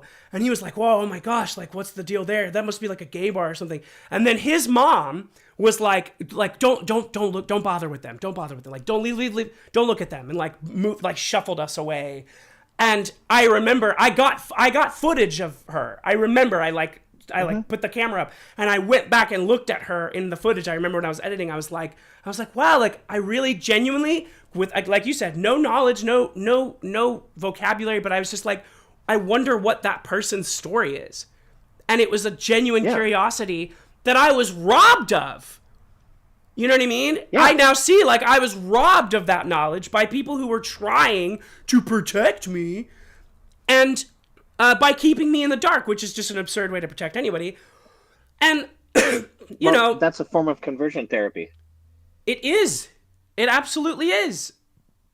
By denying somebody their identity or even knowledge of their identity to where where they could possibly be their true self, what you're doing is you're converting them to where you want them to be. Yeah. It's a real fucking shame. Damn, Andy, we've been talking for like an hour. This is the longest BEX Checks I've ever done. Nice. I should probably let you go. But this was wonderful. Would you like me to add your number to the roster of people I will check on again? Sure. I won't always answer, but sure. I will definitely. Yeah, you're welcome to call. Yeah, I mean I'm literally just cold calling. It's the answering is not always a part of it. But yeah, absolutely. It would help. I have like right now I only have 3 people on the list, so you're you're a rarity. But I've talked to. I feel exclusive. Yeah, I've talked to 2 wonderful people, and you're the first person from Dayton, so that's exciting. Yay. And you want, I assume just Andy? You want to just put Andy? Yeah, just Andy. Okay, cool. Can I ask? My friend Mickey. Yeah, yes. Did you choose that name? Well, my dead name is Andrew, and I went by Andy, and that name, I like the name Andy with a Y. It never gave me. I mean, have you ever met an asshole named Andy? No, we're all really polite. That's a really good point. No, I haven't. Andy Samberg. Dysphoria. It's a good name. Exactly. Yeah. So, to make it easier on everybody, and because I'm a teen of the '90s, and I was in love with actress Andy McDowell at the time. Oh hell yeah. And I was just like, screw it, I'll just go with Andy. Now my middle name, because it was Robert, and I'm like, well, I that's my grandpa's middle name, and or my grandpa's first name. It's a name we share, and I'm like, I don't want to feminize it and call it Roberta because that's his name as well. So I'm just that's like, a little, yeah. It kind of defeats the purpose. Yeah, so I felt like that was a bit of an insult to him. That would be misgendering my grandpa. So I love the color purple. I have several chunks of amethyst all around me, so I chose the middle name Amethyst. Whoa! And also, holy shit! Probably about 20-some years ago, I had a dream, like when I was in my 20s. And I mean, how many dreams do you remember from 20 years ago? Probably not very many. No. But this one stuck with me because I dreamt I had a little girl. I had a little daughter, and I don't have any kids, but I dreamt I had a little daughter named Amethyst, and we called her Amy.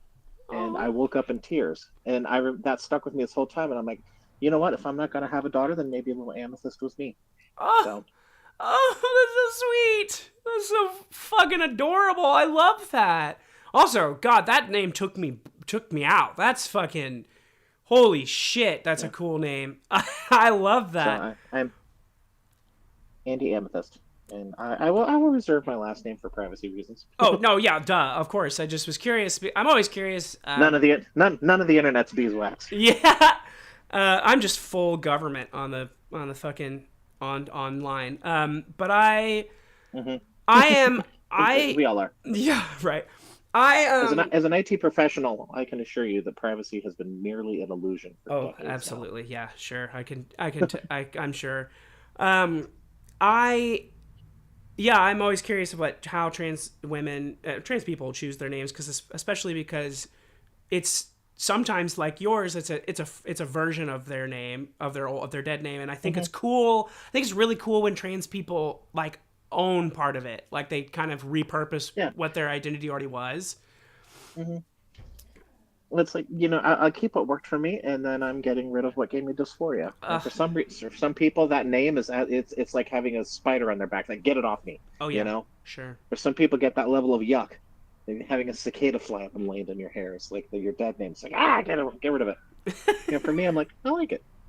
Yeah. Now I have a pet cicada in my hair. Yeah. Oh, that's cute. I love that analogy. Actually, I hate cicadas. They're the ugliest bugs out there. They make cool sounds, though. Hideous. They make excellent They noises. Do. I'm a big fan of noise. Well, and the ones that we have here in Ohio, in my neck of the woods, because some of them just sit there and make that high pitched scream, and it's really annoying. Yeah. Ours are the ones that they like to throw in as a sound effect for anything vaguely insect-like or reptilian in horror movies, like yeah. sound. And I'm like, I hear that in a horror movie, and it's almost soothing because that's the sound of summer for me. Those are our cicadas. I absolutely know what you're talking about, and I feel the same way. And I also feel that way about kudzu. Do you know what kudzu is? Oh yeah. Yeah. Anytime I see Luckily, kudzu, it has I'm not come up this far north. Oh, well, I'm from Tennessee. Where I'm from, it's everywhere. And I'm like, every time I see it in yeah. movies, I'm like, oh, I want to go lay in that, even though it's probably gross. But, all right. Well, Andy, thank you so much. This is just what an unexpected and beautiful call. You're the first person to ever call into the show, and I will never forget that. Sweet. I'm happy to have popped your call chair. Disgusting. All right. Well, the more comfortable I get, the dirtier my humor gets. That's great. I've been on good behavior. I get downright filthy sometimes. Great. I look forward to that next time. All right. Have a wonderful day, Andy. You too. I'll talk to you later. Talk to you later. Bye-bye. Bye. Bye. Come on, man. This show is firing on all cylinders. Good gosh. All right, Matt, man, in my comments, are you still here? If you are, I was talking about Wyatt, and I want Wyatt, that bitch, to call. Is Wyatt here? Wyatt, I'm gonna put the call banner up again. I'm also gonna put my little waiting on Wyatt.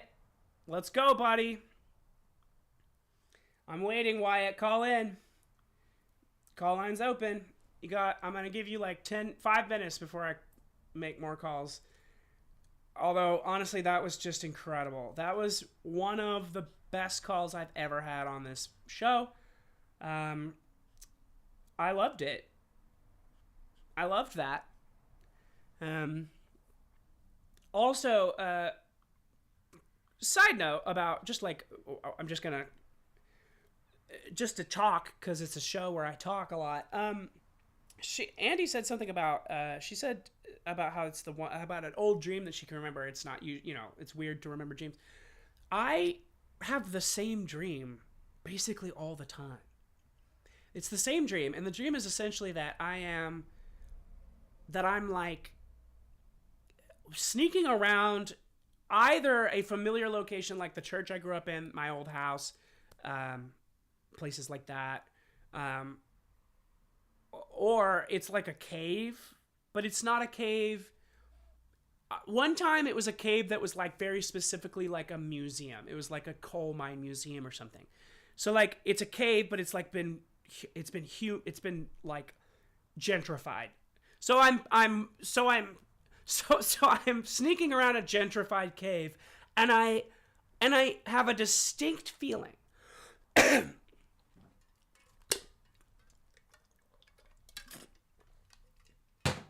I have a distinct feeling that that if I am caught, I will not be in trouble.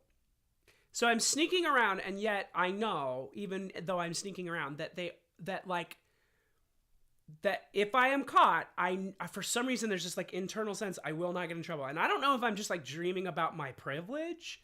I know that like growing up, my dad was the music minister at our church, so I could do whatever I wanted basically, and I would sneak around the church a lot. And I did know that if I got in trouble, Matilda, is that right? Am I reading that right? Matilda, do you want to call in, Matilda? I got time. We can chat. I'm going to stop recording, and then I'll start recording if you want to call in.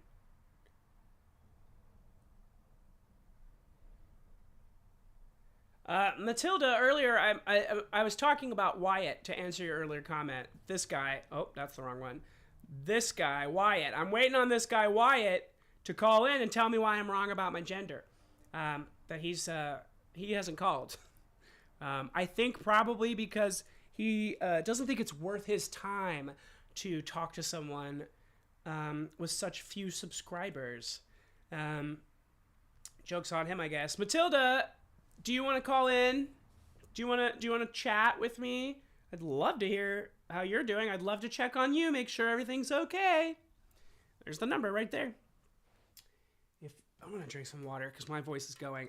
I got sick from my partner who's a teacher, so we get sick a lot, and their voice is gone, so I think mine's going to be gone soon. And I still have to shoot a whole fucking episode of my show today. By the way, you two, if you haven't seen, I have 2 other shows on my channel. One of them is just BEX Plays. I'm just playing video games if you feel like putting on something in the background. Some of them are really funny. I just recently played the KFC game. Very funny. Check that one out. 2-parter. But also, if you're curious about psychology or introspection, I'm doing an introspective self-observation study, an ongoing one weekly, where I basically just talk to myself. It's really weird and fun. That's what I'm shooting today. I'll probably put it up later this week. There's a couple episodes, and there's 4 episodes up now. If you're interested in, it's weird. It's weird stuff, but I mean, if you want to support it.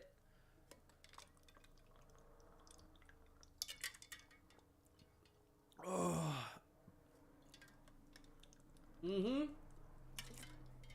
It's in my YouTube channel.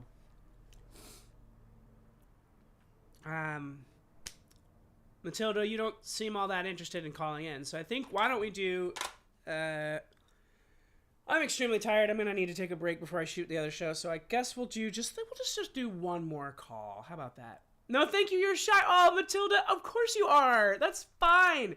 Matilda, can I ask you in the comments now, are you okay? How are you? Are you doing okay? Is there anything, anything that you're worried about or anything like that, Anything you want me to do? Any requests? You want to play you a song? Matilda, give me an area code. Give me an area code to call. Not a full number. Not a full number, just the area code. I'll wait. And I'm going to drink more water because I'm fucking dying. I've gotten progressively sweatier as this stream has gone on. And I'm okay, thank you. Wonderful, Matilda. I'm glad you're okay. I'm going to stop putting a bunch of attention on you now. And let's do a call. Let's do a call. If you do have an area code, I'll take it. But for now, I think I'm going to do... how about... let's try 607 again. I like that area. It's like the New York, Ithaca area. There's a lot of hippies over there. So let's just do a couple more calls. Let's try that.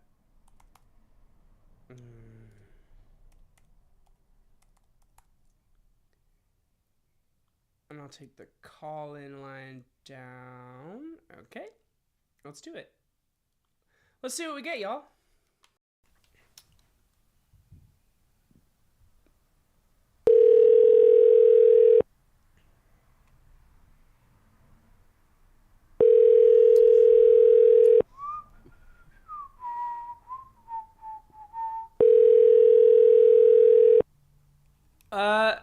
Matilda, I play kind of a variety. Mostly I've been. Oh my God, it's loud. Mostly I've been playing. Your call has been forwarded to an automatic voice message Oh, system. voicemail. 0 7 2 3 2 You didn't hear that phone number. At the tone, please record your message. When you have finished recording, you may hang up or press 1 for more options. Hey, my name's Bex. I'm doing a show where I call random numbers like yours to talk to strangers like you and check on them and sort of see how they're doing. You obviously are busy, but if you'd like to chat, well, actually, I'm probably going to wrap up here in a few minutes. But if you'd like to chat, give this number a call back. Leave a message, leave a text. Just call the number at all, and I'll call you back. If not, I'm sure you probably never want to hear from me again. So let me just leave you with, I hope that you find a surprise curly fry in a meal soon. Your next meal. It doesn't have to be fries. It could just be anything, like a salad, a pizza. I hope there's just one singular surprise curly fry in your food. Have a good one. Matilda, what did you say? You said 513. Oh, you said 666.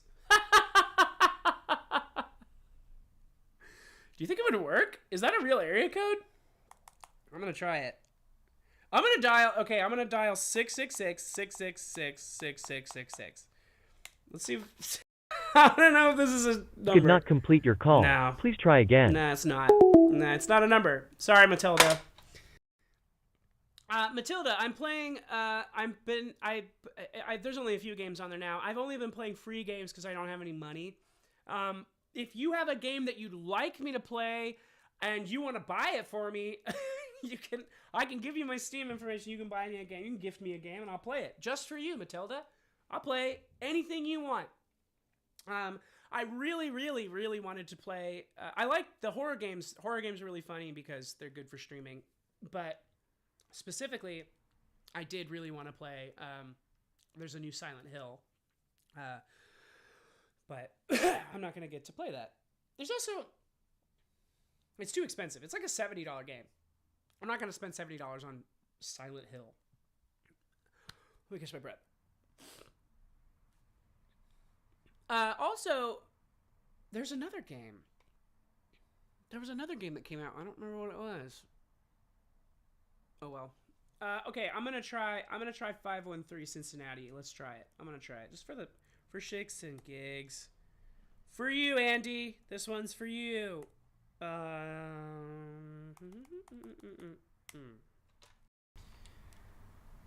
the hell's going on behind me?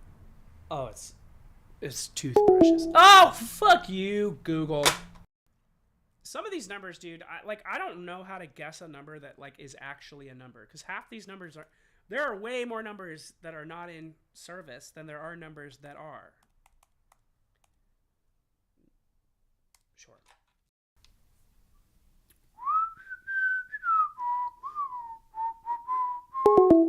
Fuck me. None of these numbers are calling. I'm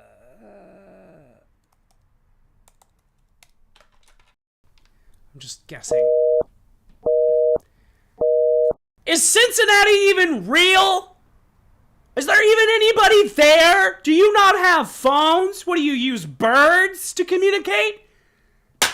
Goodness gracious. 3 numbers in a row? That's crazy. 513? I don't fucking know. I'm gonna type in my own phone number, but with a different area code. Somebody pick up the phone.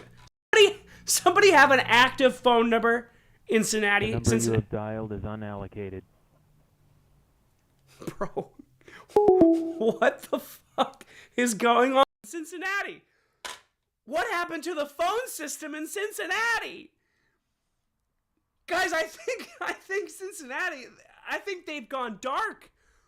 I think they've Gotten radio silent. We need to check on Cincinnati. Should I use more double numbers? Is that the problem? Am I just not... I don't know. Oh, your favorite game is The Last of Us. Matilda, okay. I don't have that, but I wonder if I can play it. Well, Last of Us is on PlayStation, right? It's a Sony game, so I don't think I can. Well, it's not a Sony game, but it's on Sony system. I don't think that I can play it on Game Pass. Maybe I can, but I could. For you, Matilda, I could play a random ass zombie game that I can find online. Would you like that? By the way, you know what would be really fun is like a zombie fishing game. Now hear me out. It's just a fishing game, right? The whole point, it's the same exact mechanics as any fishing simulator, except that you're catching zombies. Human-sized, regular human zombies that are swimming around, and you're like putting severed hands on it or whatever, and you sling it out, and then you have to like wrestle them up on the boat, and they're like, ugh. Like I had that thought the last time I played a fishing game. For some reason, I don't remember. There was context to that, and I thought that would be so funny. That would be a great game. I think there should be more like crossover games. I talked about a lot, like, I'm a big fan of, like, romance games that, like, where you go through a story and you, like, fall in love or whatever. I love those kinds of games, and I didn't get to play them a lot as a kid, so I like playing them now. And they're all terrible. They're the worst, they're the lowest possible effort games. And I think that's a shame. Why can't we get, like, a full fucking Bethesda title where I'm just trying to fall in love? That'd be so fun, you know, with the graphics of Call of Duty. But we're here to find. But it's like a Hallmark. It's like walking through a Hallmark movie. How fucking cool would that be? Since Cincinnati prefixes are Matilda, the point of this show, in case you missed it, is I'm cold calling strangers. So I just type in random numbers, and I try to see if they'll answer. And if they do, I check on them and just sort of like, you know, see how they're doing. Or like I put in the call-up banner, right? I put up the call-in banner, and then people can call in. That's a new form of the function. Okay, Andy, this is helpful. So I'm going to put... Okay. Oh my God. So there's prefixes. This is huge. This is why we have a chat. Andy, you're on your way to becoming a moderator. This is big. This is big time. Because I didn't realize that there are specific, like, prefixes in a phone number based on, like, area. I guess that makes sense. So you said 513-291. All right, let's try a 291 number. How about that?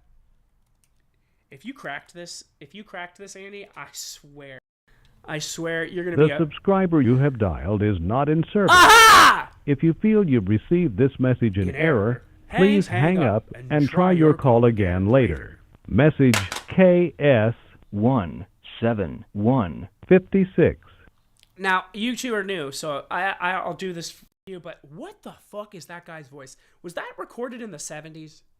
Is that like the oldest recording we ever had? Was that recorded by AT&T in like the 1800s? That man sounds exactly like every man in every old Hollywood movie. Clearly there's a million of those messages. Like, what's the deal with that? Anyway, okay, 513. Let's try that.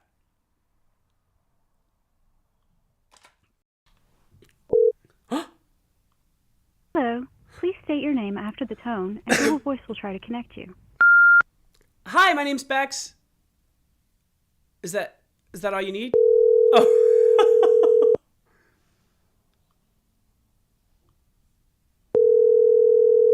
Oh.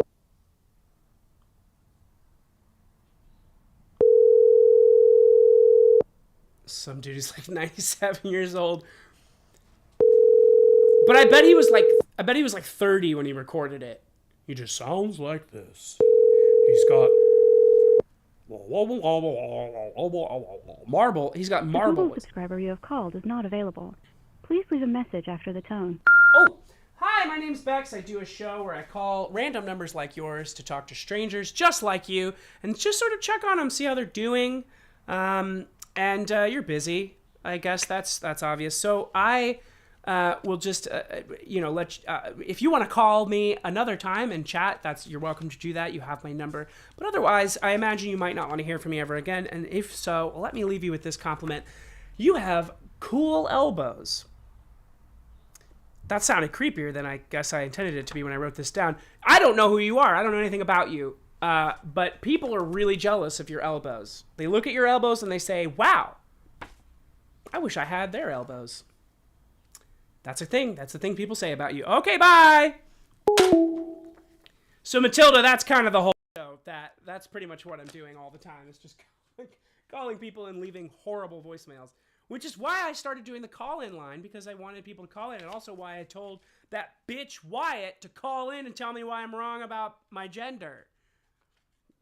But I guess I'm not. I guess I'm not wrong about my gender. I guess I'm actually pretty smart.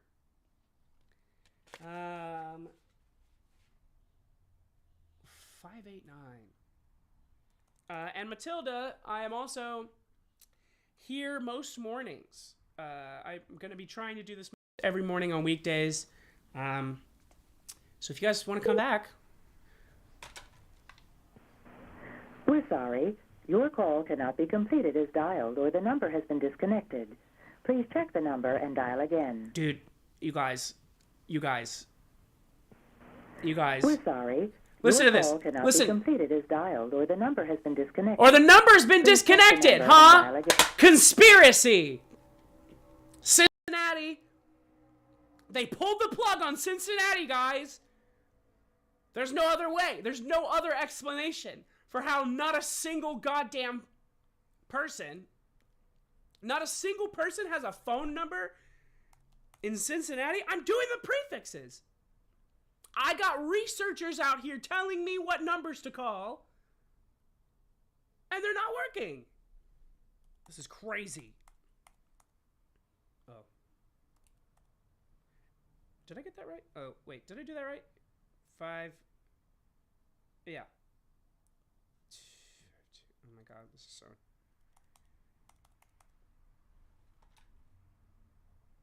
oh, I lost my mouse. Okay.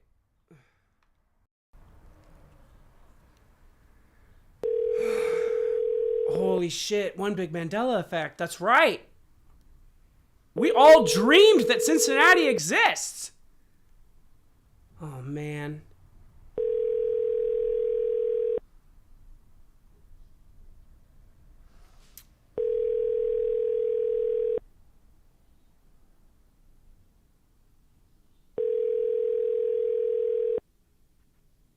Hello, this is Jeff. Go ahead and leave your message. Hey, my name's Bex. I'm doing a show where I call random numbers like yours to talk to strangers just like you and just sort of check on them, see how they're doing. If you'd like to tell me how you're doing, you're welcome to give me a call back. I probably won't be doing this for much longer today, but I'm here most mornings, or you can just leave me a message or a text, or just call, and I'll call the number back because you called me. You're also welcome to call in. There's a call-in line when I'm live. Otherwise, I guess I'll just leave you... I'll just leave you with a compliment, with a word, an uplifting word, and that's that whatever it is, Jeff, that you're insecure about, I guarantee no one else has ever thought that thing about you. I guarantee no one else, no one relevant to you has ever thought that horrible thing that you think about yourself. So stop it. Stop thinking about it. All right, you have a good one. Bye-bye. Solid message under a minute, and I made up that compliment on my own. Who is Wyatt? Sorry, I guess I missed that too. So yeah, Wyatt, Matilda, Wyatt is this kid who posted, he misgendered me in my Insta comments on purpose. And then I told him that it was kind of funny the way he did it. And then he said he didn't misgender me, I did. And I said, that's an interesting take. Why don't you call into my live show? And then he responded with a GIF from Napoleon Dynamite of Kip going, like this. So he said when and where. That bitch said when and where, and I said right here, right now, baby. I've gone 6 minutes over. 6 minutes over my time, Wyatt. Say it with me. Where is Wyatt? Well, damn, ladies, what do you guys want me to do? You want me to do one more call, or you want to end this stream? I'll do a couple more calls. Let's try Cincinnati one more time. See if we can get one person in Cincinnati to answer the goddamn phone. I have a good feeling about this one. Why? Because I'm delusional.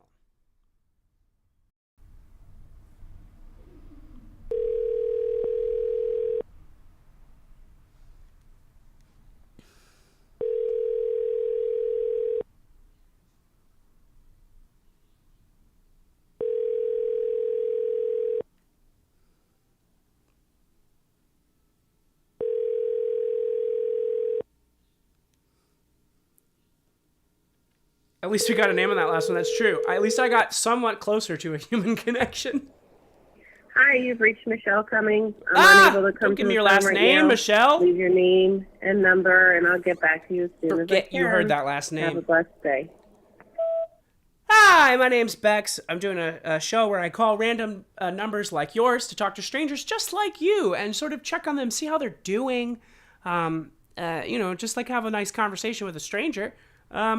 And you're busy, clearly. But if you'd like to tell me how you're doing or just have a little chat, you're welcome to give me a call back. I probably won't answer, but you can leave a message or a text, or you can just call, and I will see that you called, and I'll call you on the next time I do the show. But if not, no hard feelings, and allow me just to say that you have great handwriting. I don't know you. I've never seen your handwriting, but a lot of people say that you have great handwriting. They're almost, you might say, jealous of your penmanship. I know I certainly am. All right, have a blessed one. I don't usually say have a blessed day, but she did, so I just thought I'd speak her language. You know what I'm saying? I'll never forget that last name. No! Andy, forget it! Forget that name! How dare you! All right. Okay. We'll try one more time.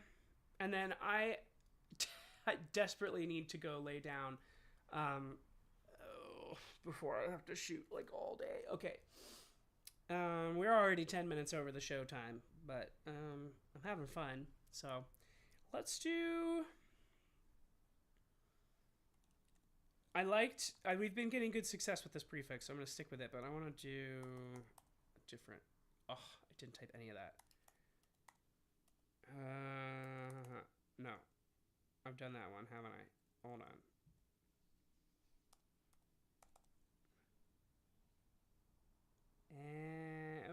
And go.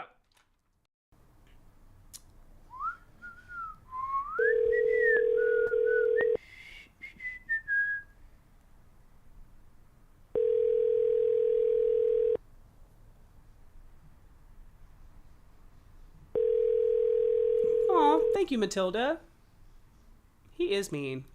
He was pretty funny about it, I won't lie. I thought he was going to be a decent enough conversation. Hey, Matilda, how did you find me? I'm curious. Your call has been forwarded to an automated voice messaging system. Is not available. At the tone, please record your message. When you've finished recording, you may hang up or press 1 for more options. To leave a callback number, press 5. Hey, my name's Bex. I'm doing a show where I call random numbers like yours to talk to strangers like you and just sort of check on them. Check on you, see how you're doing. Casual compassion, I guess you could call it. If you're interested in chatting, you're welcome to give me a call back. I probably won't answer, but I will see that you called and I'll try to call you back when I can. If not, can I just say that I don't care what anyone says about you. They're wrong. Even if it's good things. Or bad things. Whatever people are saying, they're wrong about you. Remember that. Bitches ain't shit. Alright, have a good one. Bye. He's not going to like the bitches ain't shit. I can tell you that. He's not going to like that one bit. That man did not sound like he had one bit of sense of humor on his voicemail. On the brief 2 syllables I heard him say, I can tell you that man hates humor. All right, well, I'm going to keep this going. You're here. I'm going to keep calling. I'll keep calling till 10:30. How about that?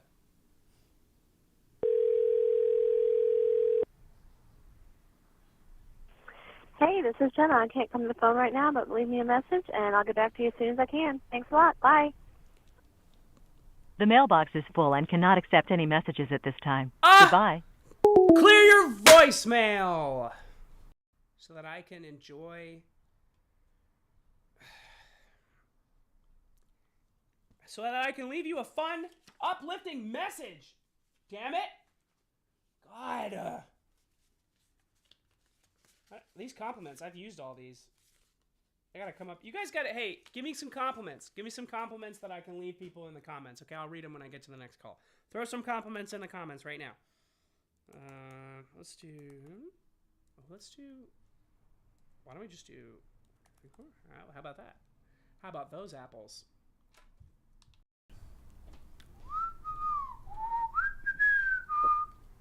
Hi, this is Sandy. Sorry I missed your call. Leave a message and I'll get back to you as soon as possible. Thanks. Is her phone off? Hi, my name's Bex. I'm doing a show where I call random people, just like you, to sort of check on them. Some compassion, some light compassion to brighten your day. If you'd like to chat, you're welcome to give this number a call back. I probably won't answer, but I'll call you back when I see that you've called. And we can chat. If not, allow me just to say that you have excellent fashion taste. I don't know anything about you, but I can tell just from what I heard from your voice. That bitch knows how to dress. You know what I'm saying?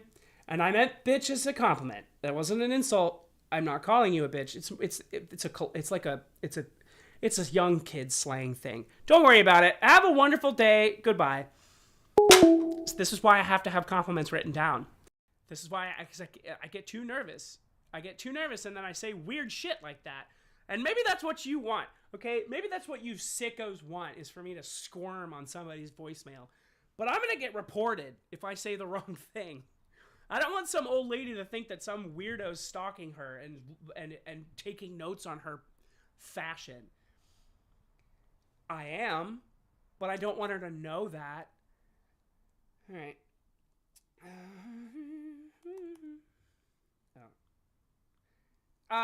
Google is asking me how's the quality of the audio. Do you want to tell me what the quality is of that audio? Anybody? How's that audio tasting for you guys? How's that sweet audio feel on the inside of your ears? Is it good for you? So you like this? Not a single comment. Guys, I need compliments in the comments. What's going on?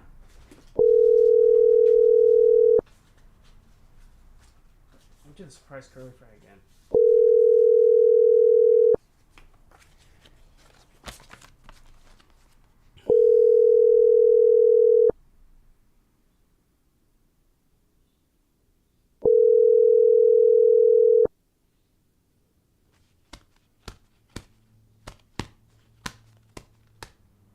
Please leave your message for Jessica.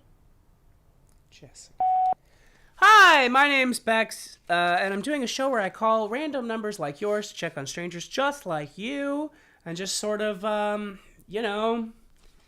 see how you're doing. See, just like some casual compassion, right, for my fellow man, and if you'd like to chat sometime, give me a call back at this number. I probably won't answer, but I'll see that you called and I can call you back. Or if you never want to hear from me again, I understand. But let me just say, do something for you today, Jessica. Is that your name? I already forgot. I only heard it the one time just now. But if that is your name, Jessica, do something for you. Do something for you today. When's the last time you did something just for you? Because why not, right? I bet it's been a while. Let's fix that. All right, have a good one. Bye. You guys. Oh my God. I'm so bad at this. All right. I'm so bad at leaving messages. I'm fine with like talking on the phone. That part's fine. It's just like, God, leaving messages is like awful. I'm sweating. I'm sweating from having to leave these messages. Let's keep going. Oh, we're getting hits now. Look at these numbers calling.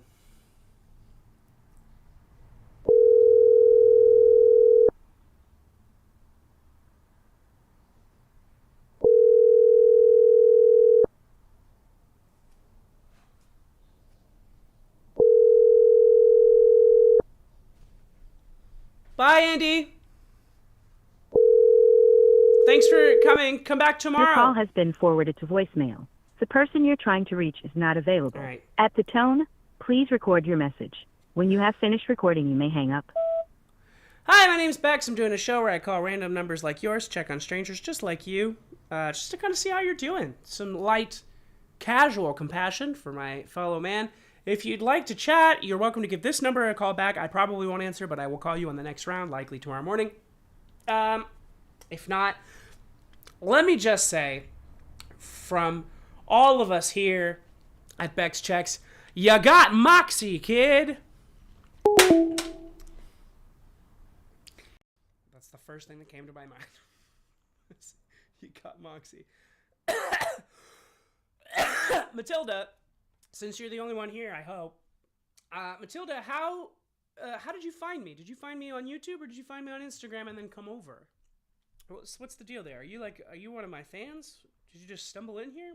What happened there?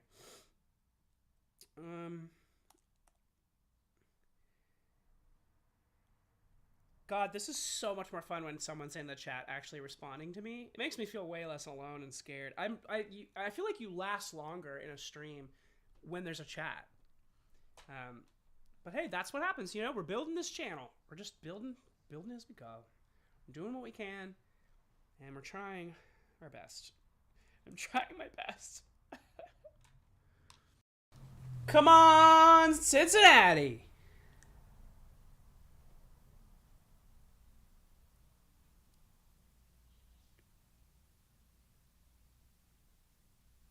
It's not.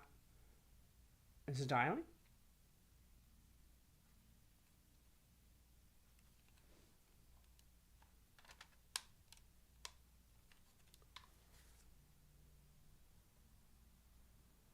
It's not. What the fuck? I dialed a number, but then it did not work. All right.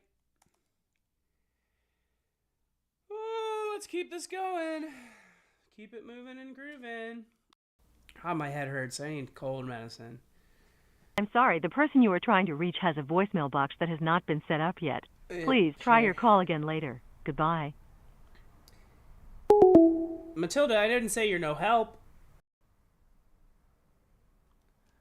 I never said you're no help, Matilda. You're a valued member. You're a valued member of this chat. All right, come on. I believe that this is going to work. I have a good attitude because I am a good person.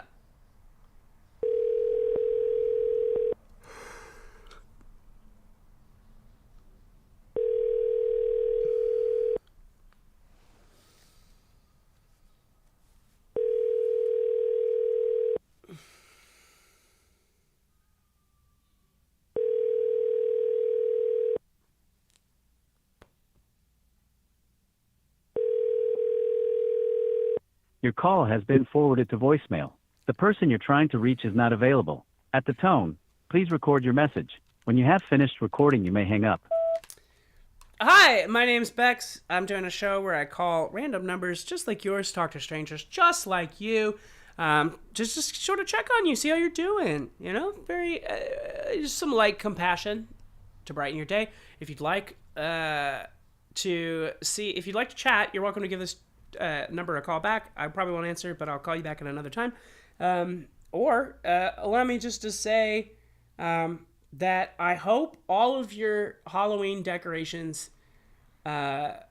stay up without any without any like vandalism or just like like it's a real hassle when the ghost falls out of the. Yeah, it just ended. The call just ended. It just stopped. It just stopped me from talking. That was one of my worst voicemails. Matilda, you just found me. Oh, welcome. Oh, make sure you subscribe so that it tells you when I go live, which is most mornings. And it'll alert you when I go live. Or it'll just pop up, like it'll pop up on your like suggested. Oh, you're fine. You can multitask. No problem, girl. That's totally fine. We got about 7 more minutes. 7 more minutes on the timer here. I'm gonna keep doing some calls just for you, Matilda. I'm really glad you're here. And I've already forgotten what I was doing. Oh yeah. So we're just gonna keep on moving and grooving. We're in the last stretch of this call. Oh my god.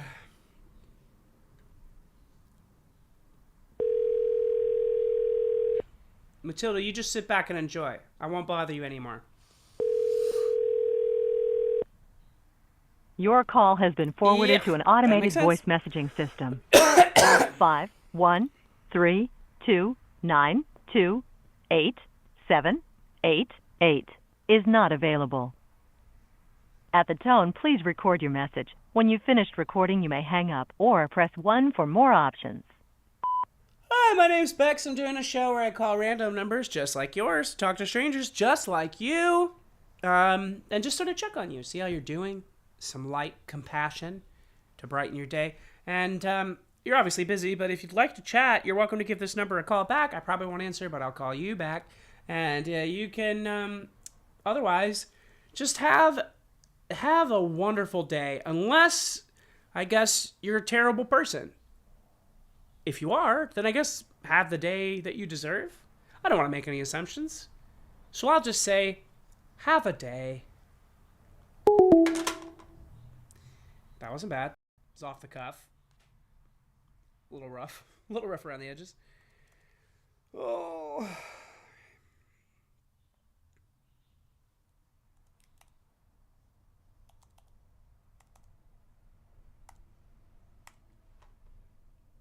Oh, I did something wrong there.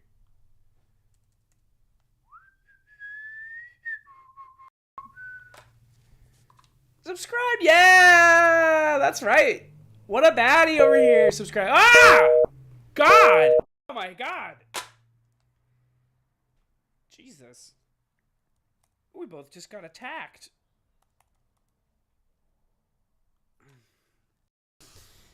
Welcome to Verizon Wireless. The number you dialed has been changed, disconnected, or is no longer in service. Because If you feel Cincinnati you have reached isn't this recording real! in error, please check the number and try your call again. Welcome to Verizon Wireless. The number you dialed has... There is a Verizon office in Cincinnati. But I think they're part of it. I think they're part of the conspiracy. I think maybe Verizon is right. They're like sort of facilitating this blackout, right? We cut them off from civilization, from being able to communicate with us. And then crime?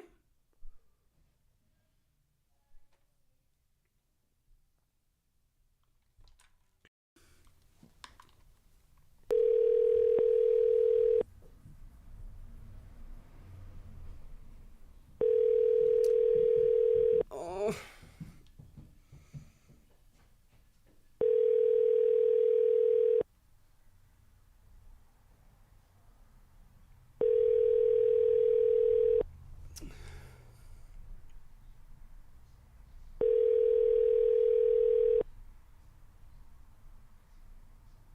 Your call has been forwarded to an automated voice messaging system.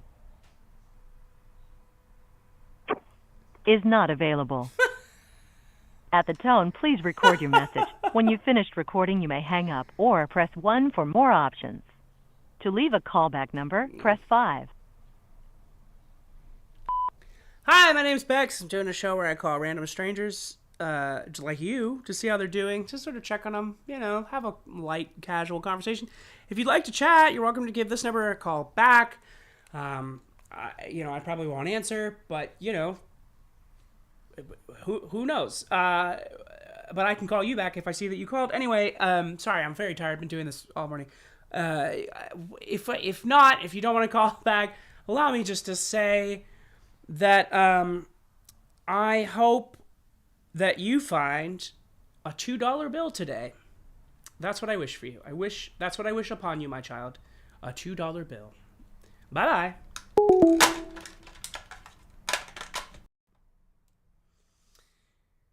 Oh, Matilda. I'm so tired. I think I'm done. I've done too many calls. I talked to Andy. I talked to Andy for an hour. That was such a long call. And then I had this, I'm sick. I had been mentally prepared to have a totally different conversation than I had today. And that's fine. But I think I'm going to call it.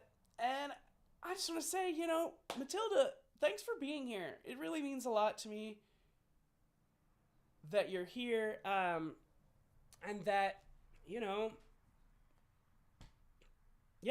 I'm really happy. I'm really happy that I got 2 viewers today. You're one of them, and it means a lot. And I just realized that I wasn't recording any of the last probably 30 minutes of what I've been doing, and that's fine. But thanks for watching. I hope that you have just an absolutely wonderful day and evening, whatever it is to you. And join me tomorrow. I'll be back tomorrow, 8 a.m. to watch, to do more calls. And I hope that you're here, Matilda. I've loved having you. Until